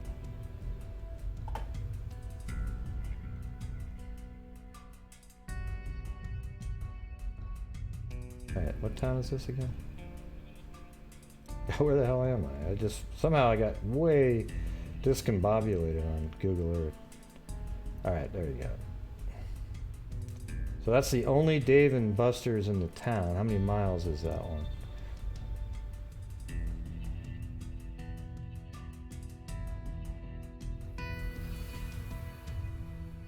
Is that like Chuck E. Cheese or something like that?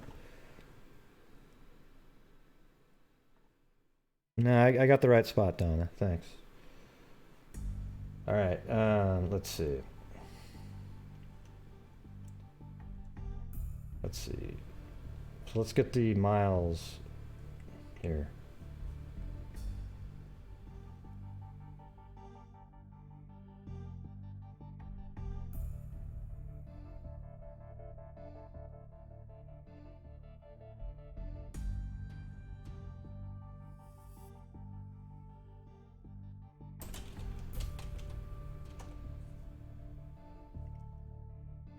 It doesn't look too far. I bet you that's like, what, 5 miles maybe?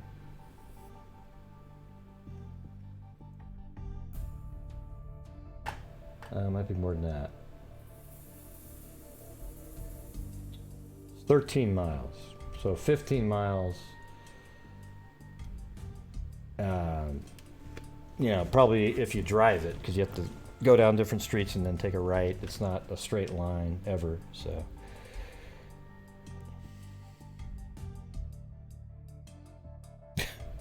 It is Riverside. What do you mean Rancho Cucamonga? I'm not talking about the McStay case.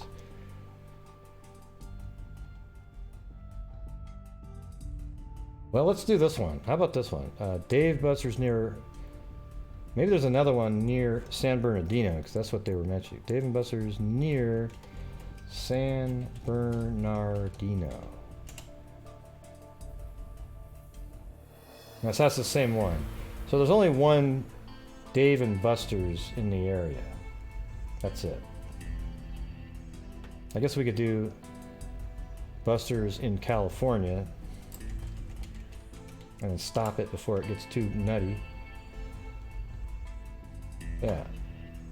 So that's still the only one right there.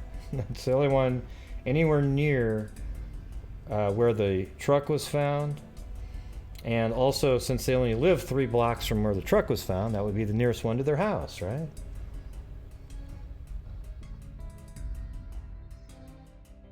Yeah, I'm not talking about that though, Donna. You're incorrect this time. All right? You're incorrect. All right? I'm not talking about Rancho Cucamonga. There might be one in that town too, but that's not what I'm talking about. There's one right here. I just showed it to you.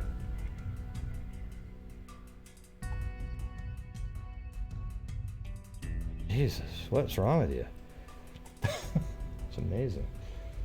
Dave and Buster's, right there. That's the only one. Matter of fact, they even have it where if you had J-Vision, you could actually see. There it is, Dave and Buster's. What do you mean, what city? I'm just saying it's near there. That's the nearest one. I don't really care what town it's in or any of that kind of stuff. I'm just saying it's right, it's the nearest one to their house. Maybe it's in Rancho Cucamonga, but that's not what the whole point of it was. It's like, what's the point? Hey, 407, you're on the air. Hey, Gray, it's Michelle Nicholas. How are you? Hey, how's it going? Hanging in there. I'm at work, so I'm in and out. By the way the truck is pulled, the way it's like cockeyed. One, it shows me that she was shot while driving, and two, the fact that she was driving his vehicle says to me that he was probably the intended victim. And they would have done a gunshot residue test on him either on scene or at the police department. Yeah, so you would think they would do that. Yeah, that's the normal routine that we follow. That's because if we wait too long, then the gunshot residue can disappear. We need to get it right then and there. Yeah, I mean that's what I was thinking about that earlier. Like, wouldn't they do gunshot residue? But maybe he could pretend because you can actually just by getting your hands in the scene where somebody else was shot, you can actually get your gunshot residue on your hands. Like, let's say she was shot from close range on her head, and then he went over and put his hands on her head and got blood all over his hands, and then that would be an excuse of why. I mean, I have another case that's that I actually work on professionally on the side, like with animations and shit, where, you know, like the actual woman, the one that supposedly didn't shoot, has all the gunshot residue on her, and the guy has like none, and he apparently supposedly shot himself. Well, that's not really adding up. Okay, but that doesn't add up at all. Yeah, because when you fire a weapon, the blowback of the gunshot residue, it blows back onto your hand, and it's on the weapon itself. It just blows back onto your hand and possibly up your arm, and depending on the caliber and stuff like that, you know, there's different ways. But the gunshot residue would be on him, and vice versa. If the guy killed himself, he would have gunshot residue on him, not the woman. But yeah, you know, like. But it also could mean that the cars like that is that maybe she was hit. And then, I mean, here's what's weird is the husband says, oh yeah, we were parked and just kind of chatting away. See, there's stuff that doesn't make sense to what... It doesn't make sense, first of all, to be out with a 5-year-old kid at 2 in the morning. I mean, I know that does happen, but what are you doing? You're 3 blocks from your house. Why are you parking? So you got to go by, like, if he has a story that's not, oh wow, we were driving and she got shot, then what are you doing parking? It's almost like they were fighting, didn't want to go to their house in that state or something. I mean, I don't really get why you would park 3 blocks from your house with at 2 in the morning with a 5-year-old kid. It just doesn't make a lot of sense. Right.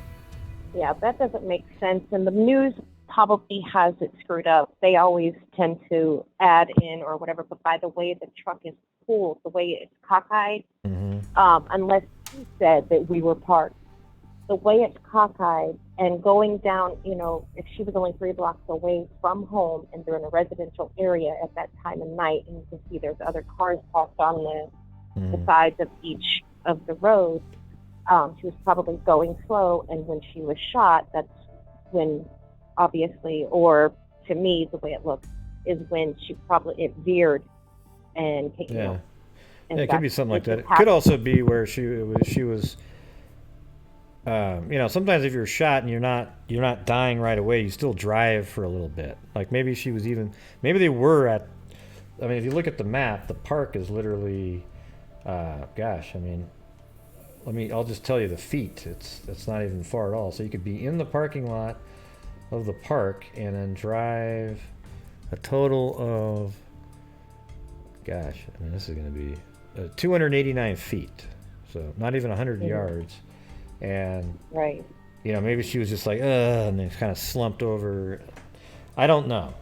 I mean, it would make more sense to me that they were parked at the park, wouldn't it? Oh, yeah, we had dinner, and then we went to a park, and we parked at the park. But you're parked on a freaking street. Why wouldn't you just go to your house, you know? Yeah, exactly. Like I said, the way it looks to me, just by seeing it on the video, that when I arrive on a scene like that, that's the first thing I notice is the area, the way the vehicle is, and the fact that she was driving his vehicle. It just kind of makes it seem to me, you know, that he was the intended victim. And it's now, where was she shot? In the head or? No, we don't know that. Oh. Well, it's hard to know. I mean, I see what you're saying. Like, I mean, somebody would have had to know that, oh, wow, that's their car. But what was she doing? See, to me, I think it means that he was drinking, had a little too much to drink that night, and she was driving. You know, because the guy would just drive the truck. Hey, you know, the wife gets in and then you put the kid in the back. But it's weird that she was driving almost like, and it was a longer drive, right? Because they were at that Dave and Buster's earlier, and they were there till probably really late. And that's a 15-mile drive through probably heavily patrolled area, you know, all the way through town, through the city. And she probably was like, okay, I'm going to drive, and you just sit over there. So maybe, you know, in your scenario, somebody followed them and knew that they were I don't know what they were waiting for. Were you going to wait for them to park? Would they have done it even if they drove to their own home? I don't know. Right. And it's kind of a weird one. It's so early in the case right now, and I'm sure they are looking at every possibility. Now, she was shot in the head, and it was through and through. Blood would be on his left side from the blowback. Yeah, you think so. And, And now if it wasn't a through and through, then, and depending on how many times she was shot, there's so many different things we have to look at. And it's almost a miracle that he wouldn't have gotten shot. Like, if there was a through and through, how wouldn't... I mean, it seems like, unless there's an angle kind of from her rear going out, let's say the back of her head through out her right eye, that would be an angle that would miss him. But if it was straight through, he'd be pretty lucky not to be hit by any kind of bullets. Yeah, if it was a through and through, he was damn lucky to not get hit. And I mean, it happens. As crazy as it seems, it does. I've seen a lot of through and throughs where the person sitting next to him didn't get shot or didn't get hit with the bullet. Yeah. And even after 3, 4, 5 shots, the person. And like my friend who was murdered down in South Florida, he was shot twice in the head, and neither one of them were through and through. They were still stuck. They had to go in and retrieve the shells to identify the caliber of the weapon. And I mean, it all depends on how far the person is away. If they're shooting through glass, usually the glass will slow it down, which is what happened with my friend. And the crazy thing was with that situation, and I've seen it before, but it's not normal all the time, is the bullet went through the window and it spidered the glass. Mm-hmm. When his wife came out is when she thought he was sleeping, and she went to kind of like tap on the window, and that's when the glass shattered. But what caused it to not completely be a through and through was the fact that, one, it was only a 25 caliber, and two, the window slowed it down enough to where, The 25 calibers are almost always those little tiny, like the smallest pistols that you can ever imagine. Yeah. They're like so little. Like if you were an NBA basketball player, like, and put one of those in your hand, you could probably make a fist. You could make a fist, and it would work. Like, you could literally. That's how little those napkins are. They're just. Crazy. and the trigger on it, to even put your finger in there, you have to have pretty small fingers, but like a basketball player, they have massive hands, so but and sometimes, I mean, and depending on how close they were, a 25 or a 22 is just enough to piss somebody off. Now, a 25 is a good power. It has a lot of power to it, but there's kind of maybe it's more they're kind of weak though too. I mean, I don't know if the velocity is very high. Maybe it's the weight, because mass times velocity, so it's like maybe that makes a difference because it's a little bit bigger than a 22, but it's not as fast. I don't think you hardly ever get through and throughs with 25 calibers, right? I mean, it's just kind of like right, exactly. So hopefully they'll put out more information on this with more details, and just have to see and wait. And a lot of it, of course, as we all know, they're going to keep some of it hidden. But I'm kind of leaning towards, that maybe he was the intended victim, because for him to, if he was the one that shot her, he would have to get out from the passenger side, come around the truck, and shoot her. Yeah, well, one thing to look at too is she's got a 5-year-old kid, right? Mm-hmm. And this is her boyfriend. So where's the father of the kid, right? So something like that. I mean, you always have to look at those people first, right? Absolutely. You always look at the closest ones. I mean, it would be kind of weird, like if he, the boyfriend actually got out of the car, walked around, shot her because he was really angry.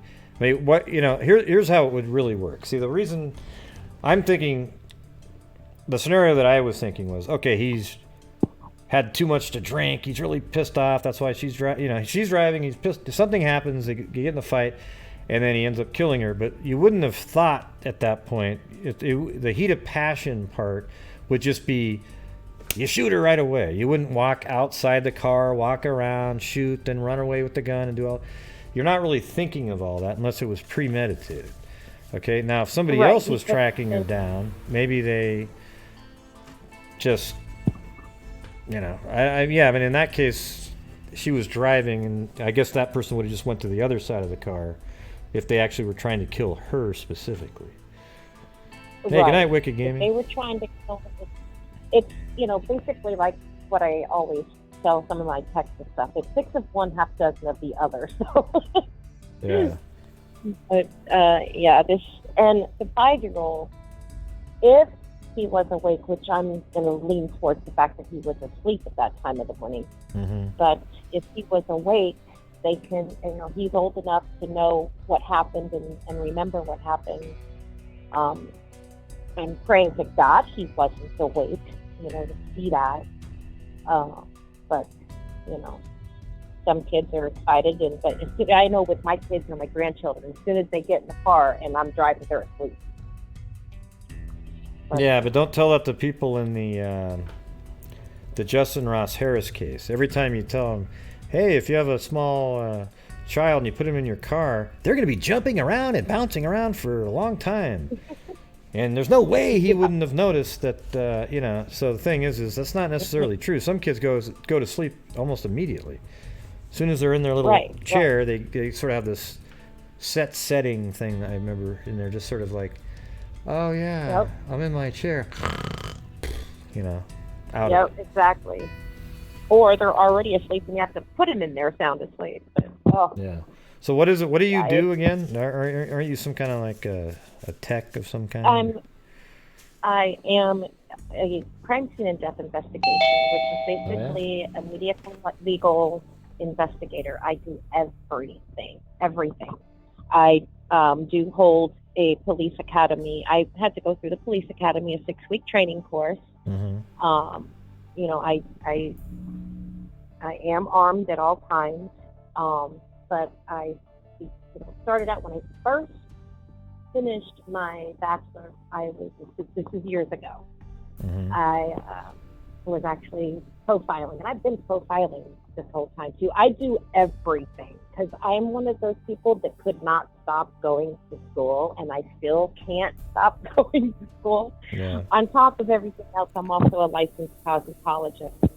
I have an addiction. But yeah. Yeah, I do. I have an addiction to I just like, I can't learn enough. And my son is just like me. My son is only 17. He's got his 2-year associate of science, and he's graduating early.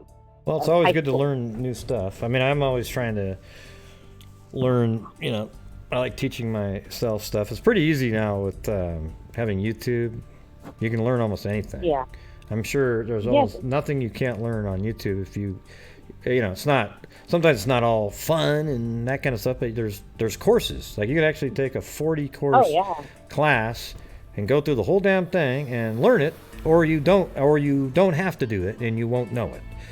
All right, so whenever you're bored, people, just turn on the computer and start learning something on YouTube, because there's a lot of shit on there. And what I don't mean by shit, that's a positive thing. Yeah.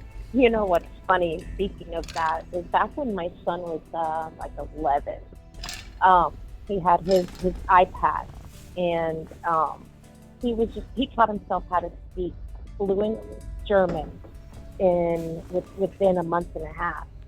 His brain absorbs everything.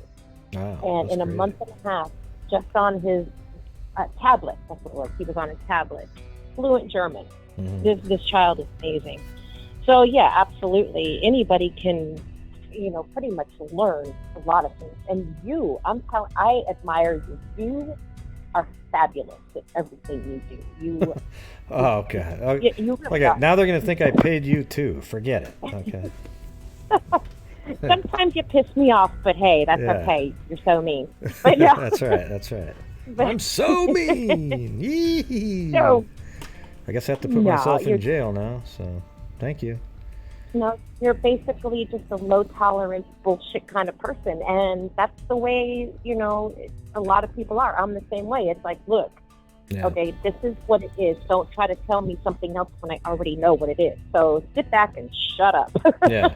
Well, but here's the thing. A minute ago, Donna White was saying that it was Rancho Cucamonga, not the other place. But yeah, I mean, what she's right about is the Dave and Buster's was in Rancho Cucamonga, but that's not what I was talking about. I just said that's the nearest one to where the family was. So you were right about it being in Rancho Cucamonga, the actual restaurant, but all I was saying was that was the nearest one to the where the truck was parked. That's it.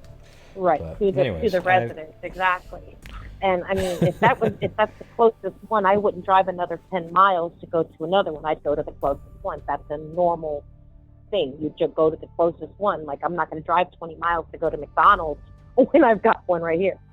But yeah. Donna told me to stay in jail. I'm so mean. Thank you. So I should have like some violin playing, right, Jason? Yeah, Jason. Yeah. Nope. I think we were just miscommunicating, me and Donna. She thought I was saying that the way she worded it was that the crime scene, the crime scene and everything was near there in Rancho Cucamonga, but that's not where it was. Mm-hmm. And then I thought she was saying something else. So there you go. But she was right that the one Dave and Buster's is in Rancho Cucamonga. That's anywhere near here at all. Yeah, well, geez, I got another caller that called in. You must have started the avalanche. I know, right? You did good. All right, you pulled a Kit Kat. Kit Kat does it all the time. So you did good. I love Kit Kat.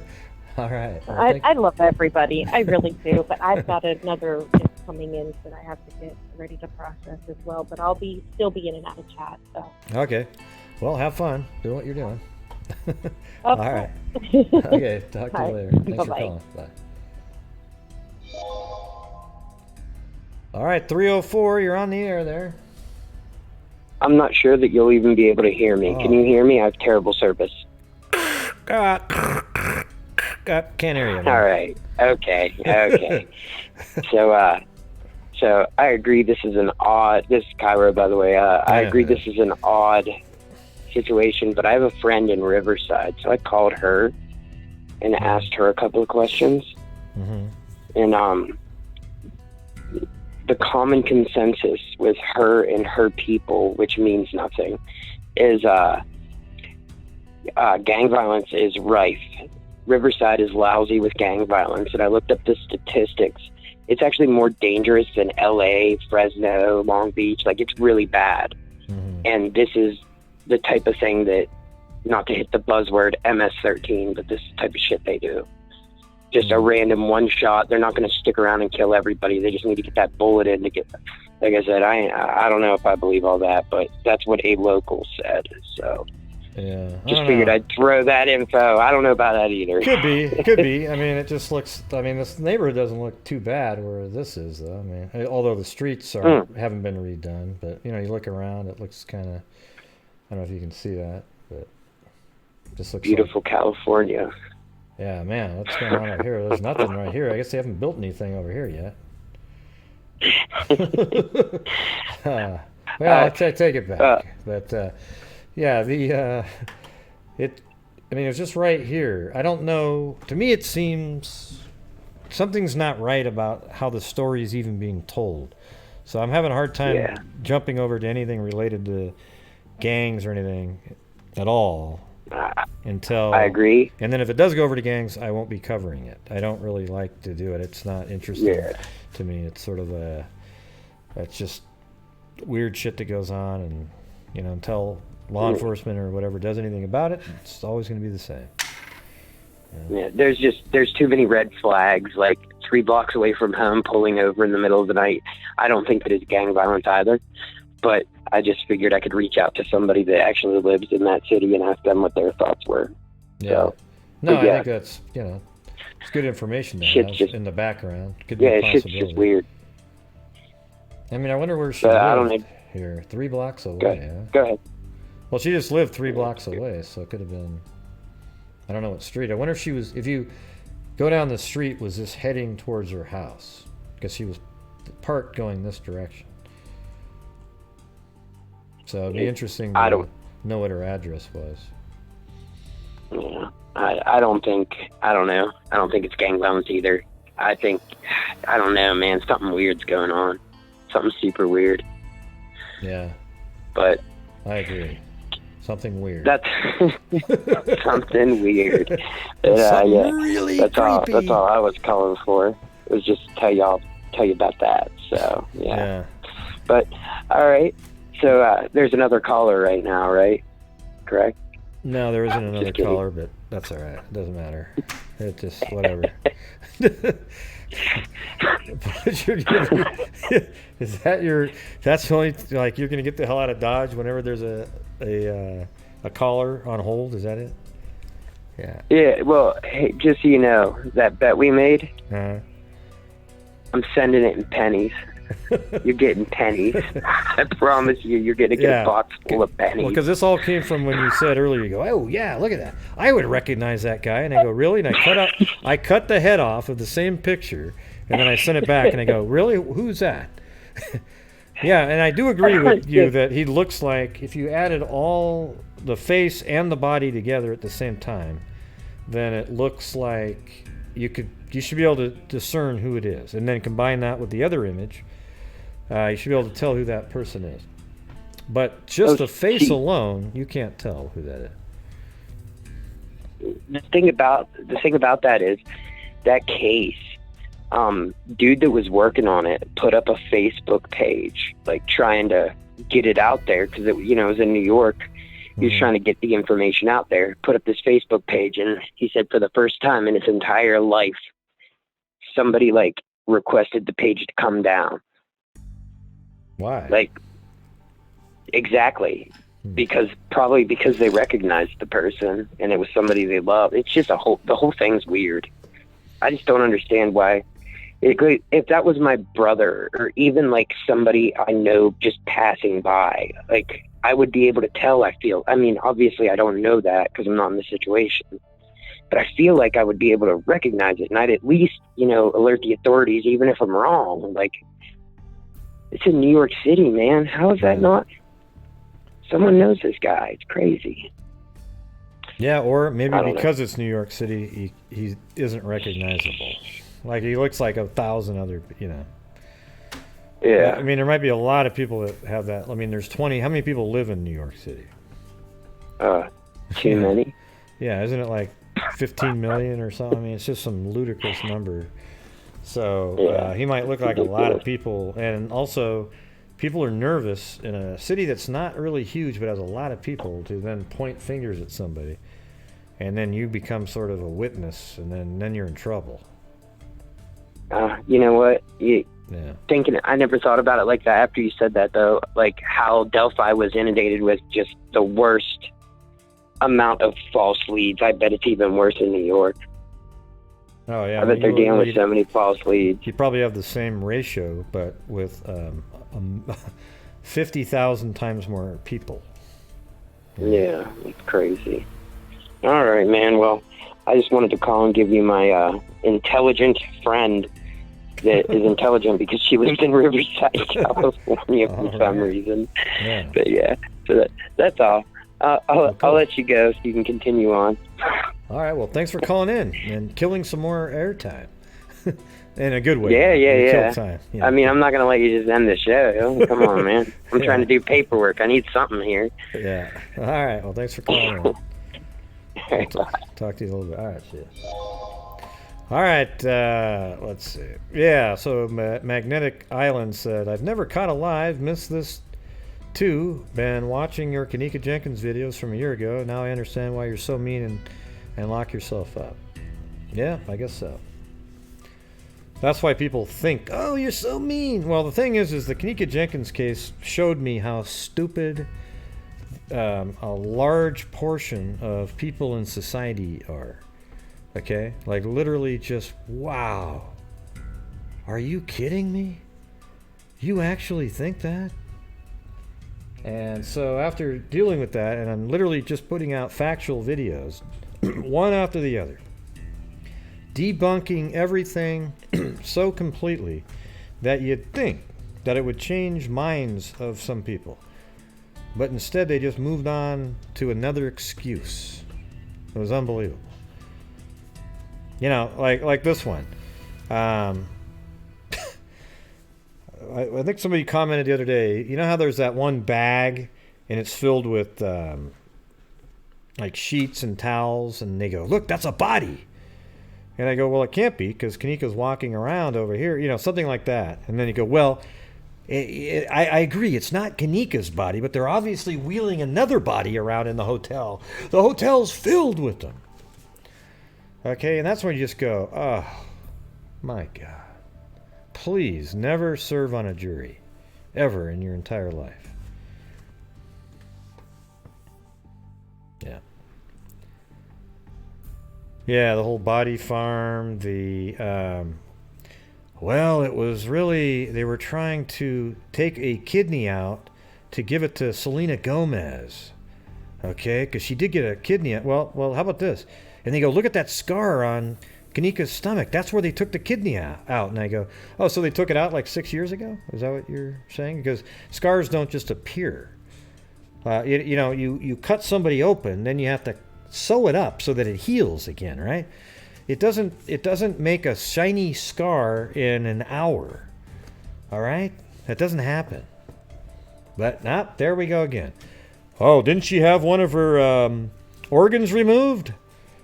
And I said, well, the pathologist wasn't able to locate her thymus gland. Now, if you can go out and show me where they do thymus surgeries, where that's a big market out there where people are taking thymuses out of people. And here's the thing about the thymus gland, is it's actually something that starts dissolving after puberty. Absorbed into the body. It's not used anymore. Okay? Yeah, that case jaded me. Man, I guess I'm not going to take myself out of jail ever. This is what my show's going to look like. No more maps or anything. Because apparently, who said that above? Leave Gray in jail. Okay, well, that's how it's going to be. Yeah, it goes away. It gets absorbed into like your body tissue. And the thing about the Kenneka Jenkins case that none of the hardcore whack jobs want to ever believe is this, that on the autopsy report, it literally said that it told everybody that Kenneka's level of topiramate, the drug that was combined with alcohol that made her very intoxicated and what do you call it? Not delusional, but she just couldn't stand up straight, walk straight. She was all over the place, right? She had regular use levels in there. They literally, she was taking topiramate prior. She had been taking it regularly. She built it up in her system. The amount that she had, it's built up over time in your system. So, that's the reality of it. She wasn't drugged at the hotel. She had some drinks, and she drank them quickly. She was drinking Hennessy right out of the bottle, and the quick ingestion of alcohol combined with the topiramate that was already in her system made her intoxicated and just absolutely couldn't control what she was doing. She was just walking around. And then every time you say that, they go, well, then how did she make it up the stairs? Well, the same way she makes it up. God, how are you typing all that stuff in so fast, Lanky Tor? How are you making it up the stairs all around the country, everybody, when you've had way too much to drink and you're intoxicated?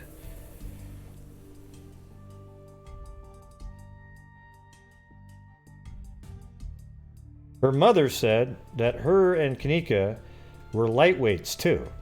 So when they drank, just a very little made them get drunk. So you combine that with topiramate that's already in her system. She had the regular use levels of somebody that used it for seizure medication. She was on the lower end of that range. Okay? Even more than for like weight loss or anything like that.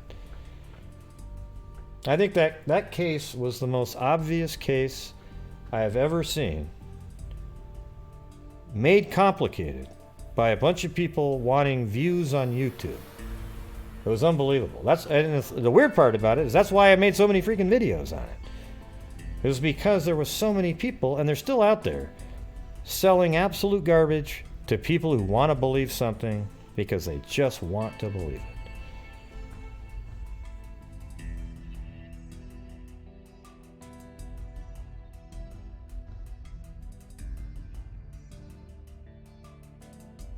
Yes, I'm in jail. Nobody's bailing me out. I think it's really, it's hurtful. I'm going to start crying here in a minute. Somebody said, don't bail Gray out of jail.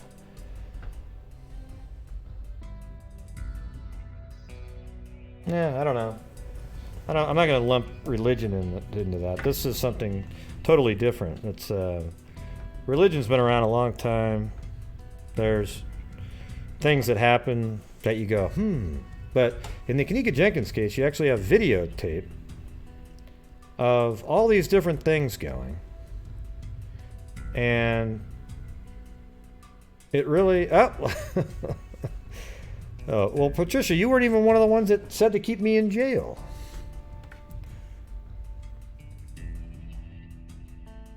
Well, I guess I have to come out now. Darn it. I kind of like being in the dark. You know? I can pick my nose, I can do whatever I want back in this jail cell, and you guys can't tell, right?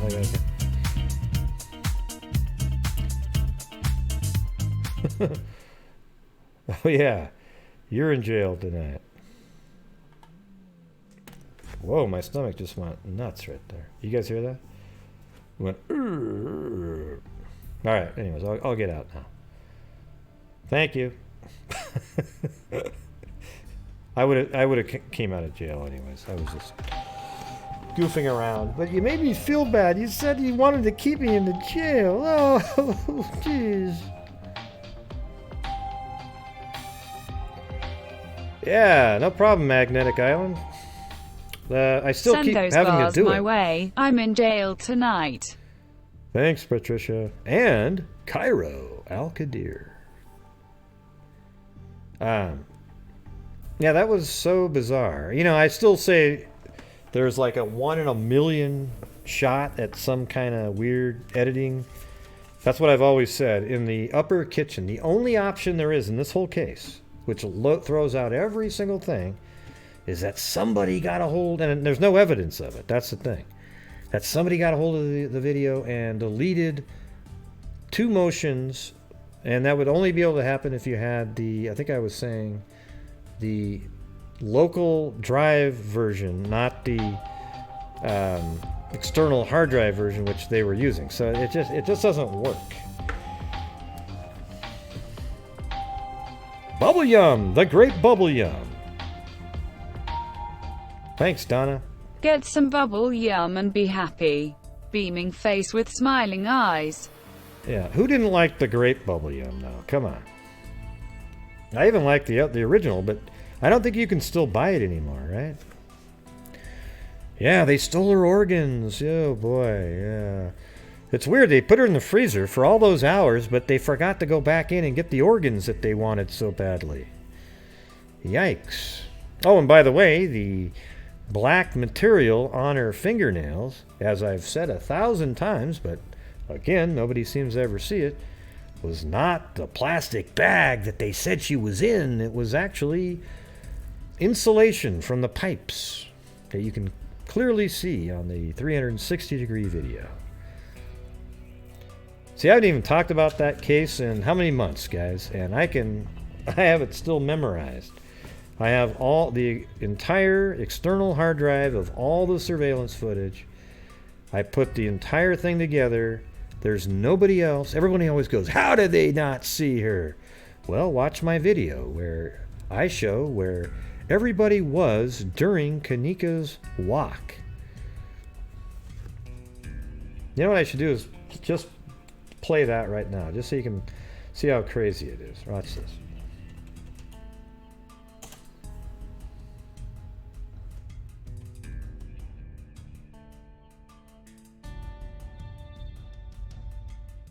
Where everyone was, or something like that.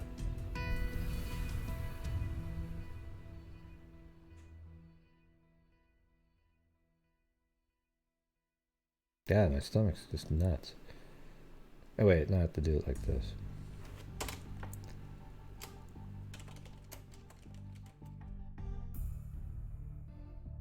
Where... something like that. I don't remember what it was called.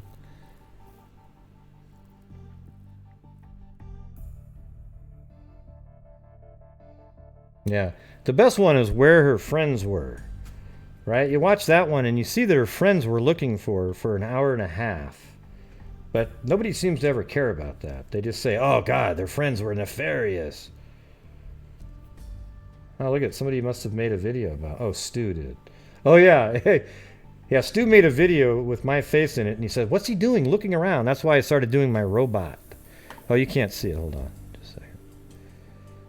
Yeah, see over here, this image of me, and I'm moving my head around? That's what he made a video of me saying, oh, look, he's moving his head around so much. What's he doing?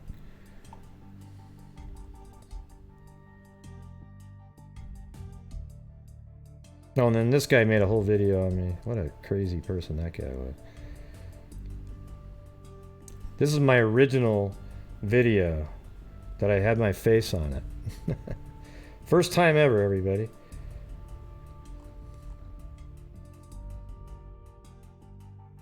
Whoa, the security guard. Look at the names of some of these things. The Terrible Morning. That was a pretty good one.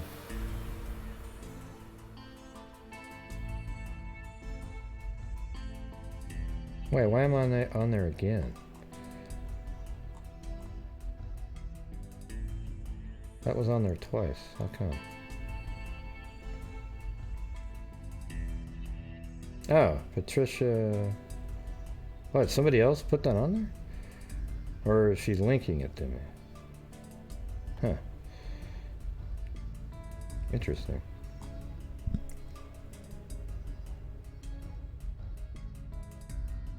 Oh yeah, so here's the thing is I had to make a video. Look how crazy this video is here, right here, look.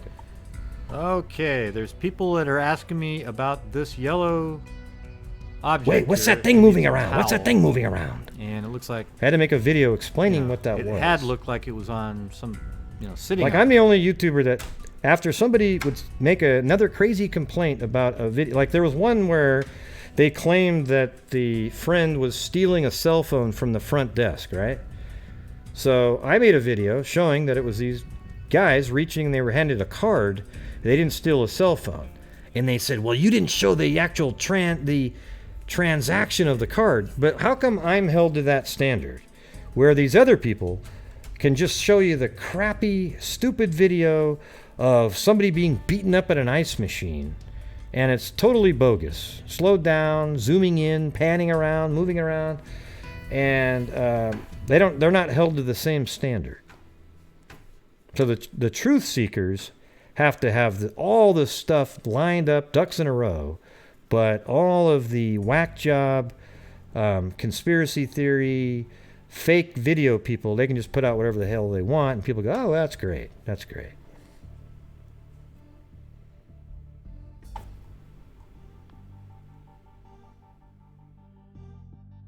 Oh, here it is. This is the one right here. Oh, crap. Not that one. That's my freaking... It was called Where Everyone Else... I just saw it. Oh, there it is right there. So this is a perfect video to watch for this. It's been a long time. I thought it would be interesting to do a video on... See, this shows you different cameras that are relative to her walking around. Kanika is on her walk, and also show her where she is on her, you know, when she's her drunk walk or whatever you call it, intoxicated. She wasn't drunk, Grace. She was on drugs. That walk at the same time. Other things I know. Are going She was on. intoxicated. Keep in mind, these aren't perfect. I noticed that when you play back the EXE files, the speed varies a little bit. So when you capture it and you sync it up to a timeline, you have to kind of, you know, slow footage down, like, you know, 100. I'm talking about. So you're going to see what's going on. All right, I'm going to just get to the part. All right, here we go. So this right up here, this time in the upper left is the time walking, because if I'd left where she comes out of the elevator. Out just prior, somebody would complain about it. Okay. You hear what I just said? It was that was exactly right. Complain about it. Watch, here we go. Let me turn down this music. Because I wanted to make sure I got the security guard walking, because if I'd left just that little part out just prior, somebody would complain about it. Okay. Oh, yeah. Actually, before we get here, there was something interesting that I noticed, too. Let me show you this. See, look how I put all these clips together. Footage. Yeah. Now, notice there's more of a cluster here and over here, but there's this huge gap here that very few people are even moving around. And like I've said before, it's like a perfect storm. You know, this case is just, you know, or you could maybe imperfect storm. You know, perfect sounds positive, but, you know, it's like the movie. Everything that could go wrong went wrong and led to her death. I mean, it's totally tragic. So let's just watch this. So right now, this is about the time where she comes out of the elevator. I'll fit this back in the way it was. Okay, so I think I mentioned the time isn't going to be exactly right. It might be 2-3 seconds off in some cases. So, all right. So this is around 3:24 and 53 seconds. You see the lady at the front desk, so you can see these are synced up pretty well. So here she comes out, right? Moment. So this shows where there any other movement in the hotel related to where she is. I'm showing on the screen at the same time. So here she is downstairs, she came from the 9th floor, right? hit LL and went all the way to the bottom. So bottom. You got two of me talking now, but see, she's by herself down in the basement area, the lower levels. Nobody's doing anything, moving down there. Front desk.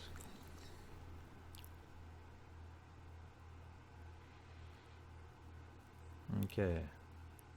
And now you'll see her down on the lower level again, but just coming up the ramp, if my memory is right. There she is.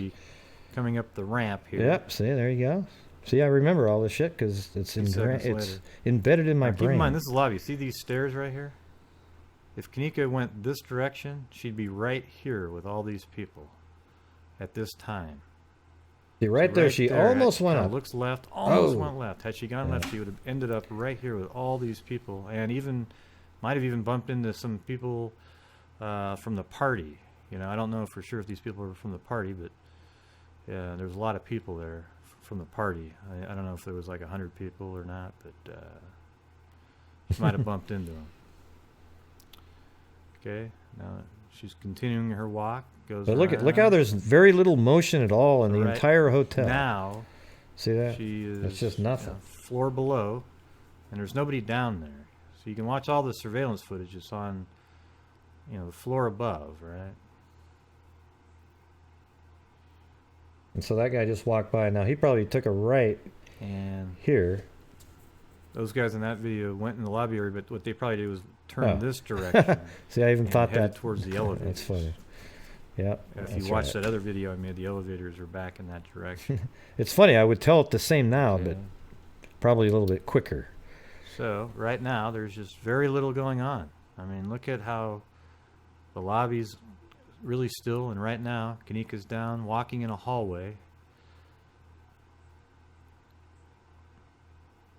See, this for about 6 minutes, there isn't really much activity at all, just in general. You know, and it was just absolutely the wrong time for any of this to. I mean, it's never the right time, but for her to be drunk or intoxicated, stumbling through the halls, this was absolutely the worst moment.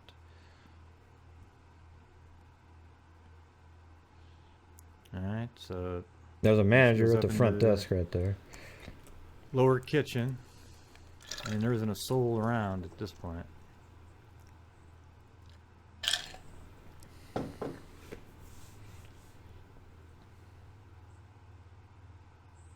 And now she's in a kitchen down there. Else can Nobody's find even working. Motion during that exact time, let me know. But I looked through all the folders and videos that I had, and maybe I missed something, or you know, but I didn't find any extra. So here she goes. She walks by the camera, and then her head just barely shows up for about right here. Watch right down in this area. You'll just see it go right there. Boom. Okay. See her head just for a second there. And then she goes back out, and then, yeah.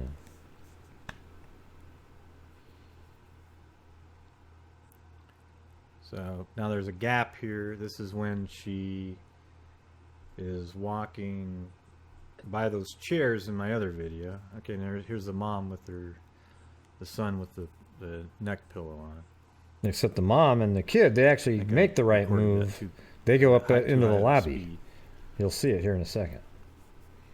See, look at right over here on the right.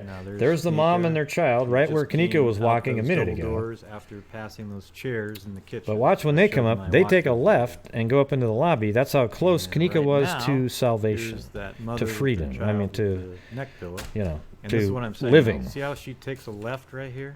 Yeah. Now watch right here. These are the stairs that Kanika would have came up had she taken that left. You'll see the mother come out here in just a couple seconds here.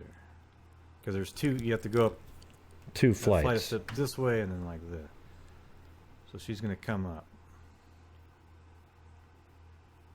See? And she's walking really slow because she was texting. Yeah. You know, I was about to say that same thing, just watching it. Yeah, that's. And there's a security guard. See, now the security guard. Oh my God, where'd he go? Where'd he go? Well, he didn't go downstairs. He went to the lobby and went upstairs to do his rounds. Actually, because he doesn't go down that hallway to the left right over here. Okay, now right about now, the activity starts picking up a little bit upstairs. Okay, you see some movement way down there, and I think somebody starts walking by in this area. But at this point, the lobby's a little bit busier now. Kanika's downstairs in the. So she was in this bathroom a long time. See, people don't realize that, but like a minute. By 4 seconds right now. And then she just came out right there. You know, it's close.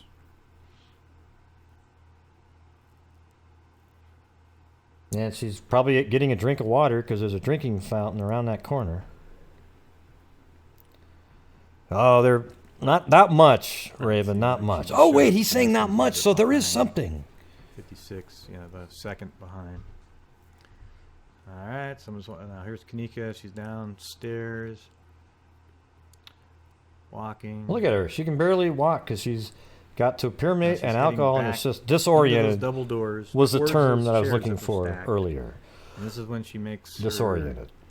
Sort of a journey through up the stairs and through the wooden doors. And how'd she make it up those stairs? Well, the same way you were praising her for not falling over when she stumbled over the stair but she rail. heads straight back to the elevators, as you've seen in the video I made yesterday. Anyways, you see what I'm talking about here, where right? the elevator. I mean, there's just no movement, hardly at all, in the entire hotel. One of the things that's I always got frustrated was when people would say, hey, well, listen, she wasn't that intoxicated. She knew what she was doing. Did you see how she caught herself when she fell over that stair rail by the bathrooms down there? And I said, well, she was very intoxicated. She fell over a rail that she should have seen, and she grabbed him. And then 5 minutes later, they'll say, oh, there's no way in hell she could have made it up those stairs. She's too intoxicated. And I said, well, you just a minute ago said it. So there must be this really fine line of where you're sober enough to catch yourself falling over a rail, but too drunk to grab onto handrails and make it upstairs. I get it. I get it. Man, they're really threading the needle there, everybody. Really threading the needle.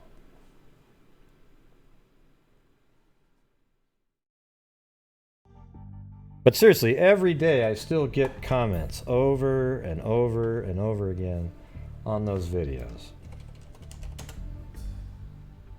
Never ends. Never ends. Let's see if any have come in just during this show here. Ah, probably. All right, let's see. Okay, I'm going to do this cold here. So there's 6 comments that came in. There we go. Can you commit a premeditated murder and still be legally insane at the time? I believe it was temporary insanity. Okay, that's the Jodi Arias case. No, you're wrong. Okay, so this one's a Kanika Jenkins one. I think it was something more than alcohol, like Molly. I found a person at a hotel with a license plate showing this drug. Okay, that's a good one. Okay, this one's about Delphi. Okay, this one is about Wi-Fi. You can go online, but you cannot make and receive calls, maybe. If you watch Irene's live, oh boy, people are still talking about Irene's live, huh? Yeah. Let me go to here. Let me show you what I'm dealing with daily here. So this is my wow. It all makes sense now with 1.8 million views, with a beautiful 7.1 thousand likes and 2,300 dislikes. A nice little, a nice little ratio there.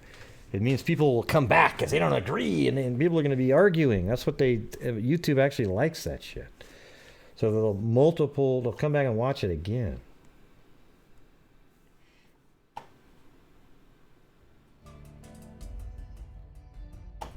All right.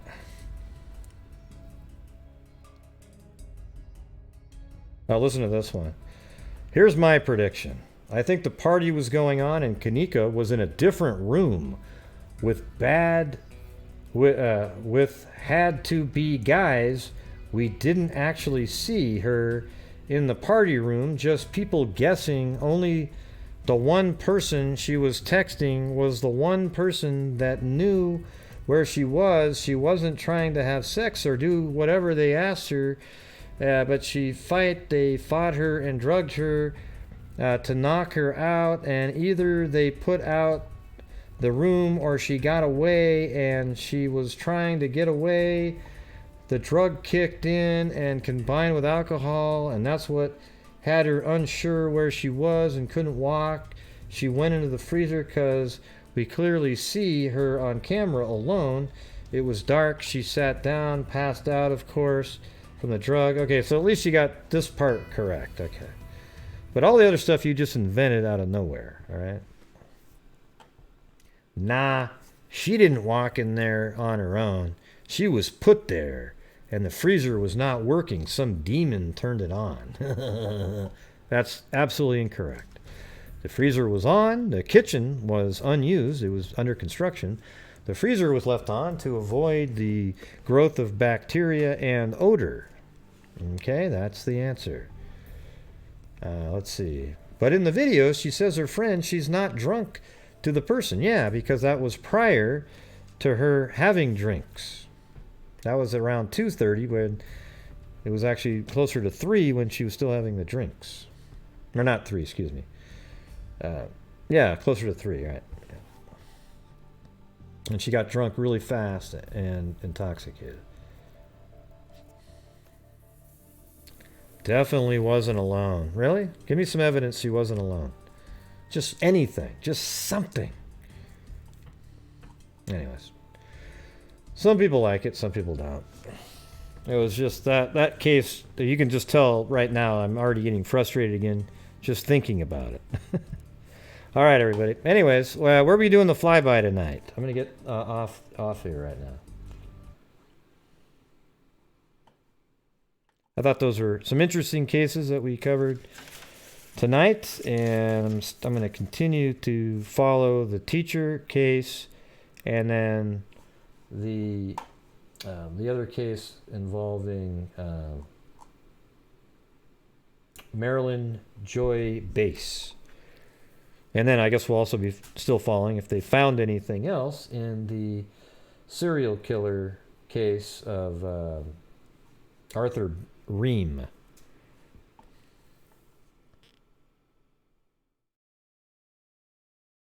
Right.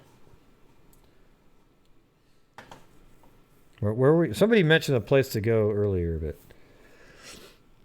is that a place? Arthur's Seat? Let me take a look at it.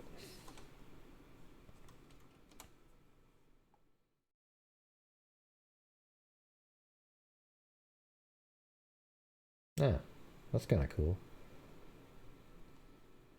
All right. Cool. So where's the other one? Where are we going to go after this one? This is kind of neat. I like this. Somebody should have built a castle on top of this. That would have been perfect.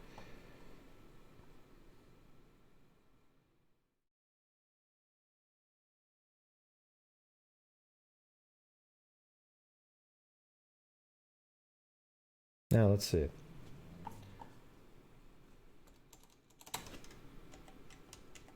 I'll try Pompeii after that. Pompeii is so interesting. You know, I don't know, you guys have probably all seen it, but how the it was a similar type of eruption as Mount St. Helens, where it's called like a nuée ardente, a fiery ash cloud, if my memory is correct. And it went through these villages and literally froze people in their position and burnt them alive, but created these cavities of air that absolutely were a mold of their last known position. Now, Andy seemed to be doing pretty well last time I saw him, like a week ago. So you have what they did was they filled these little air pockets with plaster, and then they removed the body, these plasters, like molds, and it's amazing how they came out and looked like, I mean, I'll show you just really quickly some of these. Let's see.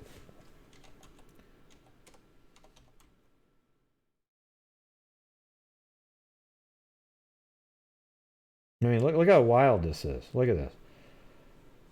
See, that's somebody who right at that moment was burnt alive, and then their whole body just disintegrated.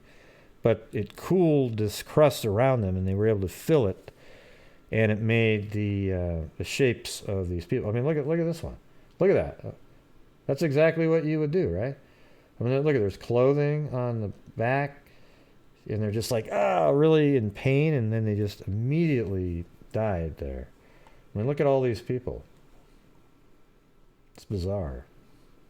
And I guess there's even a horse. I hadn't seen that one before.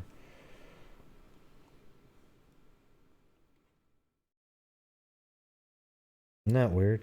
It's so weird. Yeah, it's neat too. It's just so bizarre. That one still has teeth in it. Look at that. And a skull. That's crazy, this one. Look at that. It has the real skull, teeth, and then you have the jaw made out of the rock.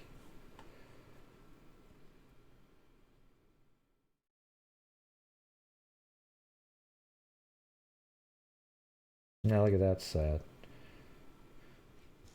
Somebody, huddled up with their loved one probably, and it's crazy.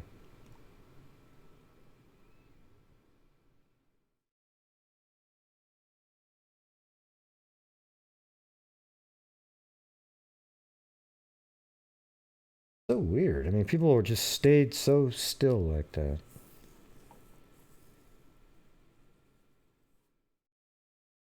Are you sure it's the same horse? What do you mean? I don't get it. Oh, I don't know if that's the same as this one. Looks different to me. This one looks thicker than this one. I mean, who cares if it's the same horse, though? You know. Look at that one.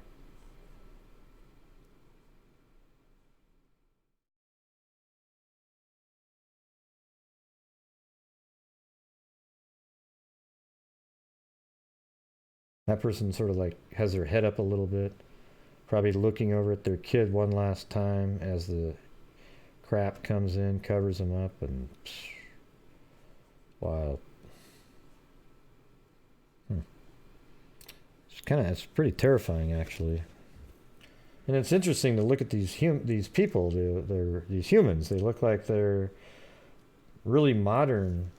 I don't actually. I think it. What is it? 1,000 years ago or 800? I don't remember exactly how long ago this was. Let me see real quick.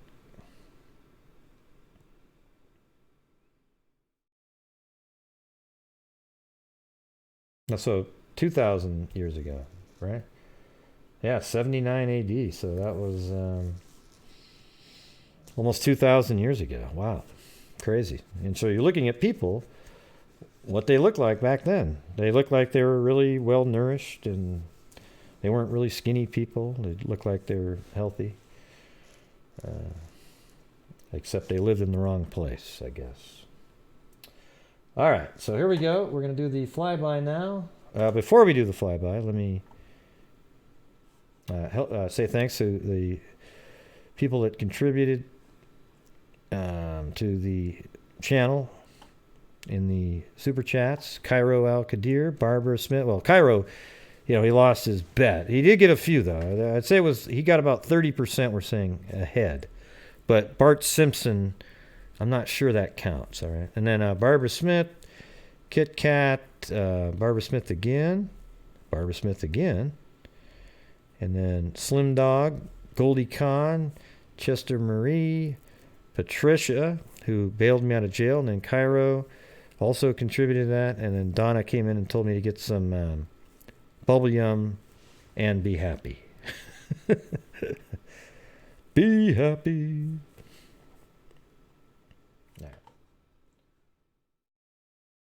Yeah, just a second. Oh man, I'm tired.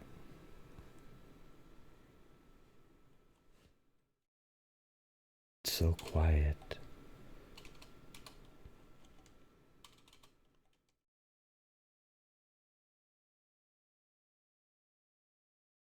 Is this today? Oh. I think that's today. It looks like Martha on PayPal sent me a contribution today. Thank you very much. Very cool. I love you all so much. Do you really? Thanks, Lanky Tor. We all love you so much too. You're the nicest person on the planet. Okay?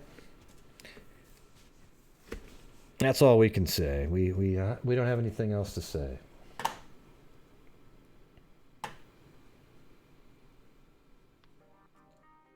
All right.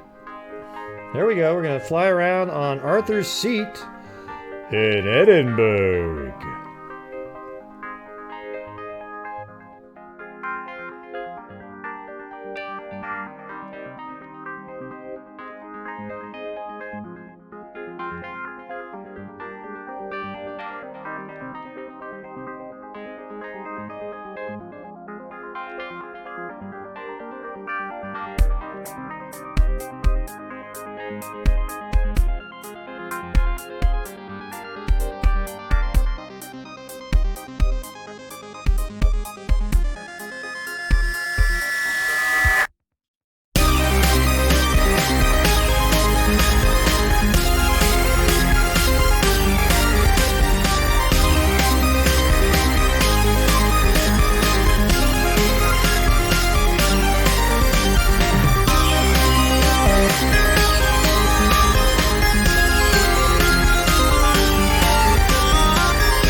Pompeii.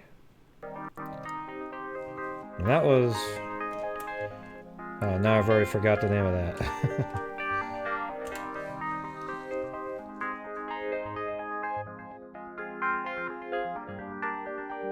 I don't know if there's any... right here. I think it's Masuvia or something like that, right? Vesuvius.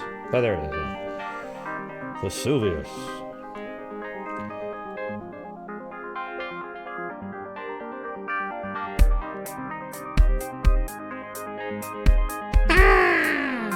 Arthur's Seat.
You know what's weird is just looking at this, you can tell this was a huge volcano at one point.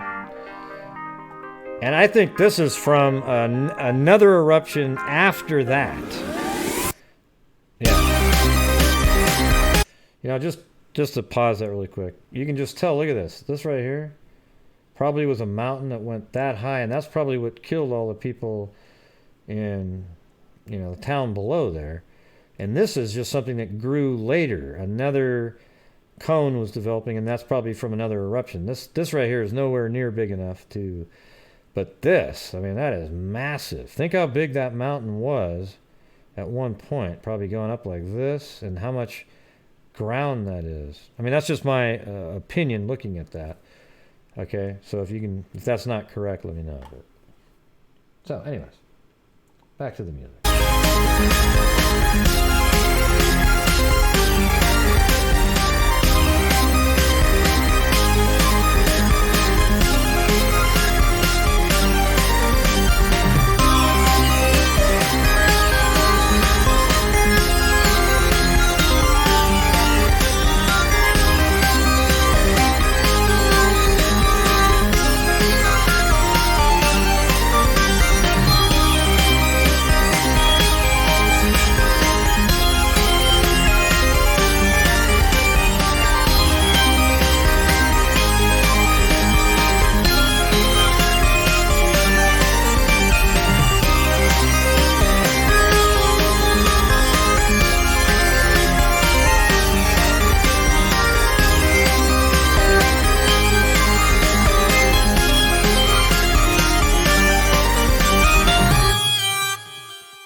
I'm gonna do another one.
It's in Israel. Or around there. I don't know where I am now.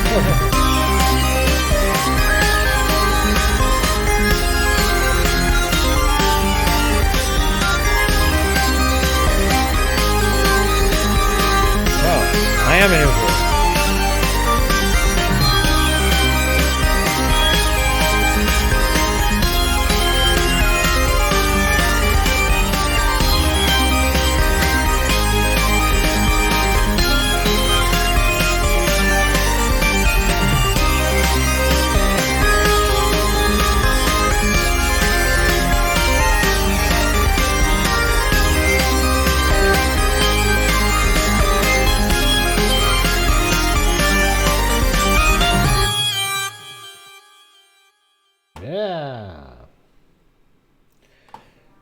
All right. Yep, I guess it ended up being another long show. that was a long one. All right. Sorry for the, some of the drama for a couple minutes in there, but definitely doesn't last too long. All right. So sorry about that early on. It's like sometimes people, it seems like they're just, it's like disagreeing for the sake of disagreeing instead of actually knowing what the hell you're talking about. That's the part that gets, I'm not talking about the stuff with Donna. It was earlier. Donna was actually right, okay, about what she was talking about, but I thought she was telling me about my, where I was supposed to be talking about. So it was confusing, all right? So there you go, everybody. Thank you for showing up tonight.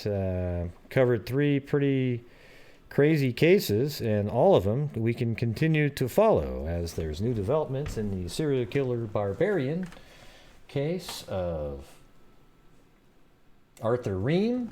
We've also got a newer case that we're looking into of Marilyn Joi Base, and also Nancy Magana.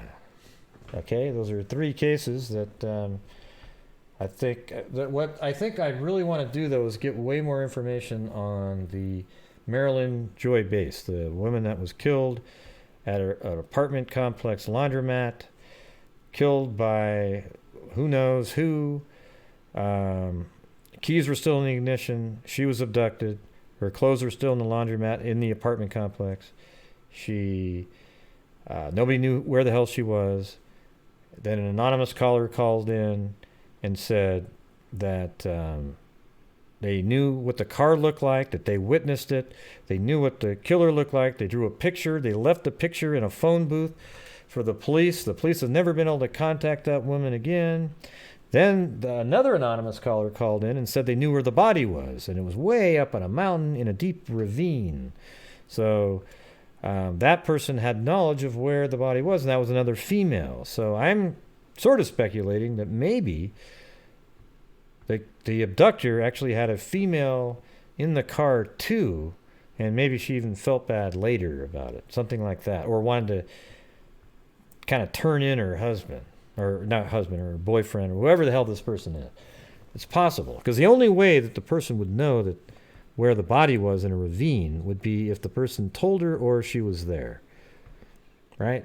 So there you go, everybody. That is the show for tonight. Thank you, everybody, for contributing to the channel and showing up and communicating and saying hello as many damn times as you want. Although I'm going to flip you shit for it.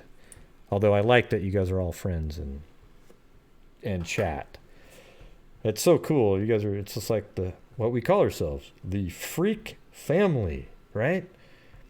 The one place where it's okay to be called a freak. Should that be our logo right there? Yeah.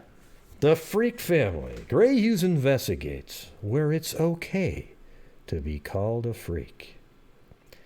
Now, God, almost not. Now I got to play. Hold on. I'm still languishing on the channel. Hold on a second.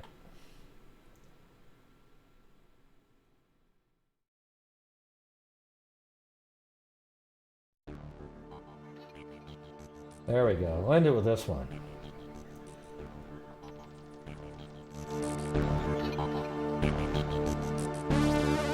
Hello, everyone. Thank you for joining Gray Hughes Investigates, where even you can feel good about being called a freak.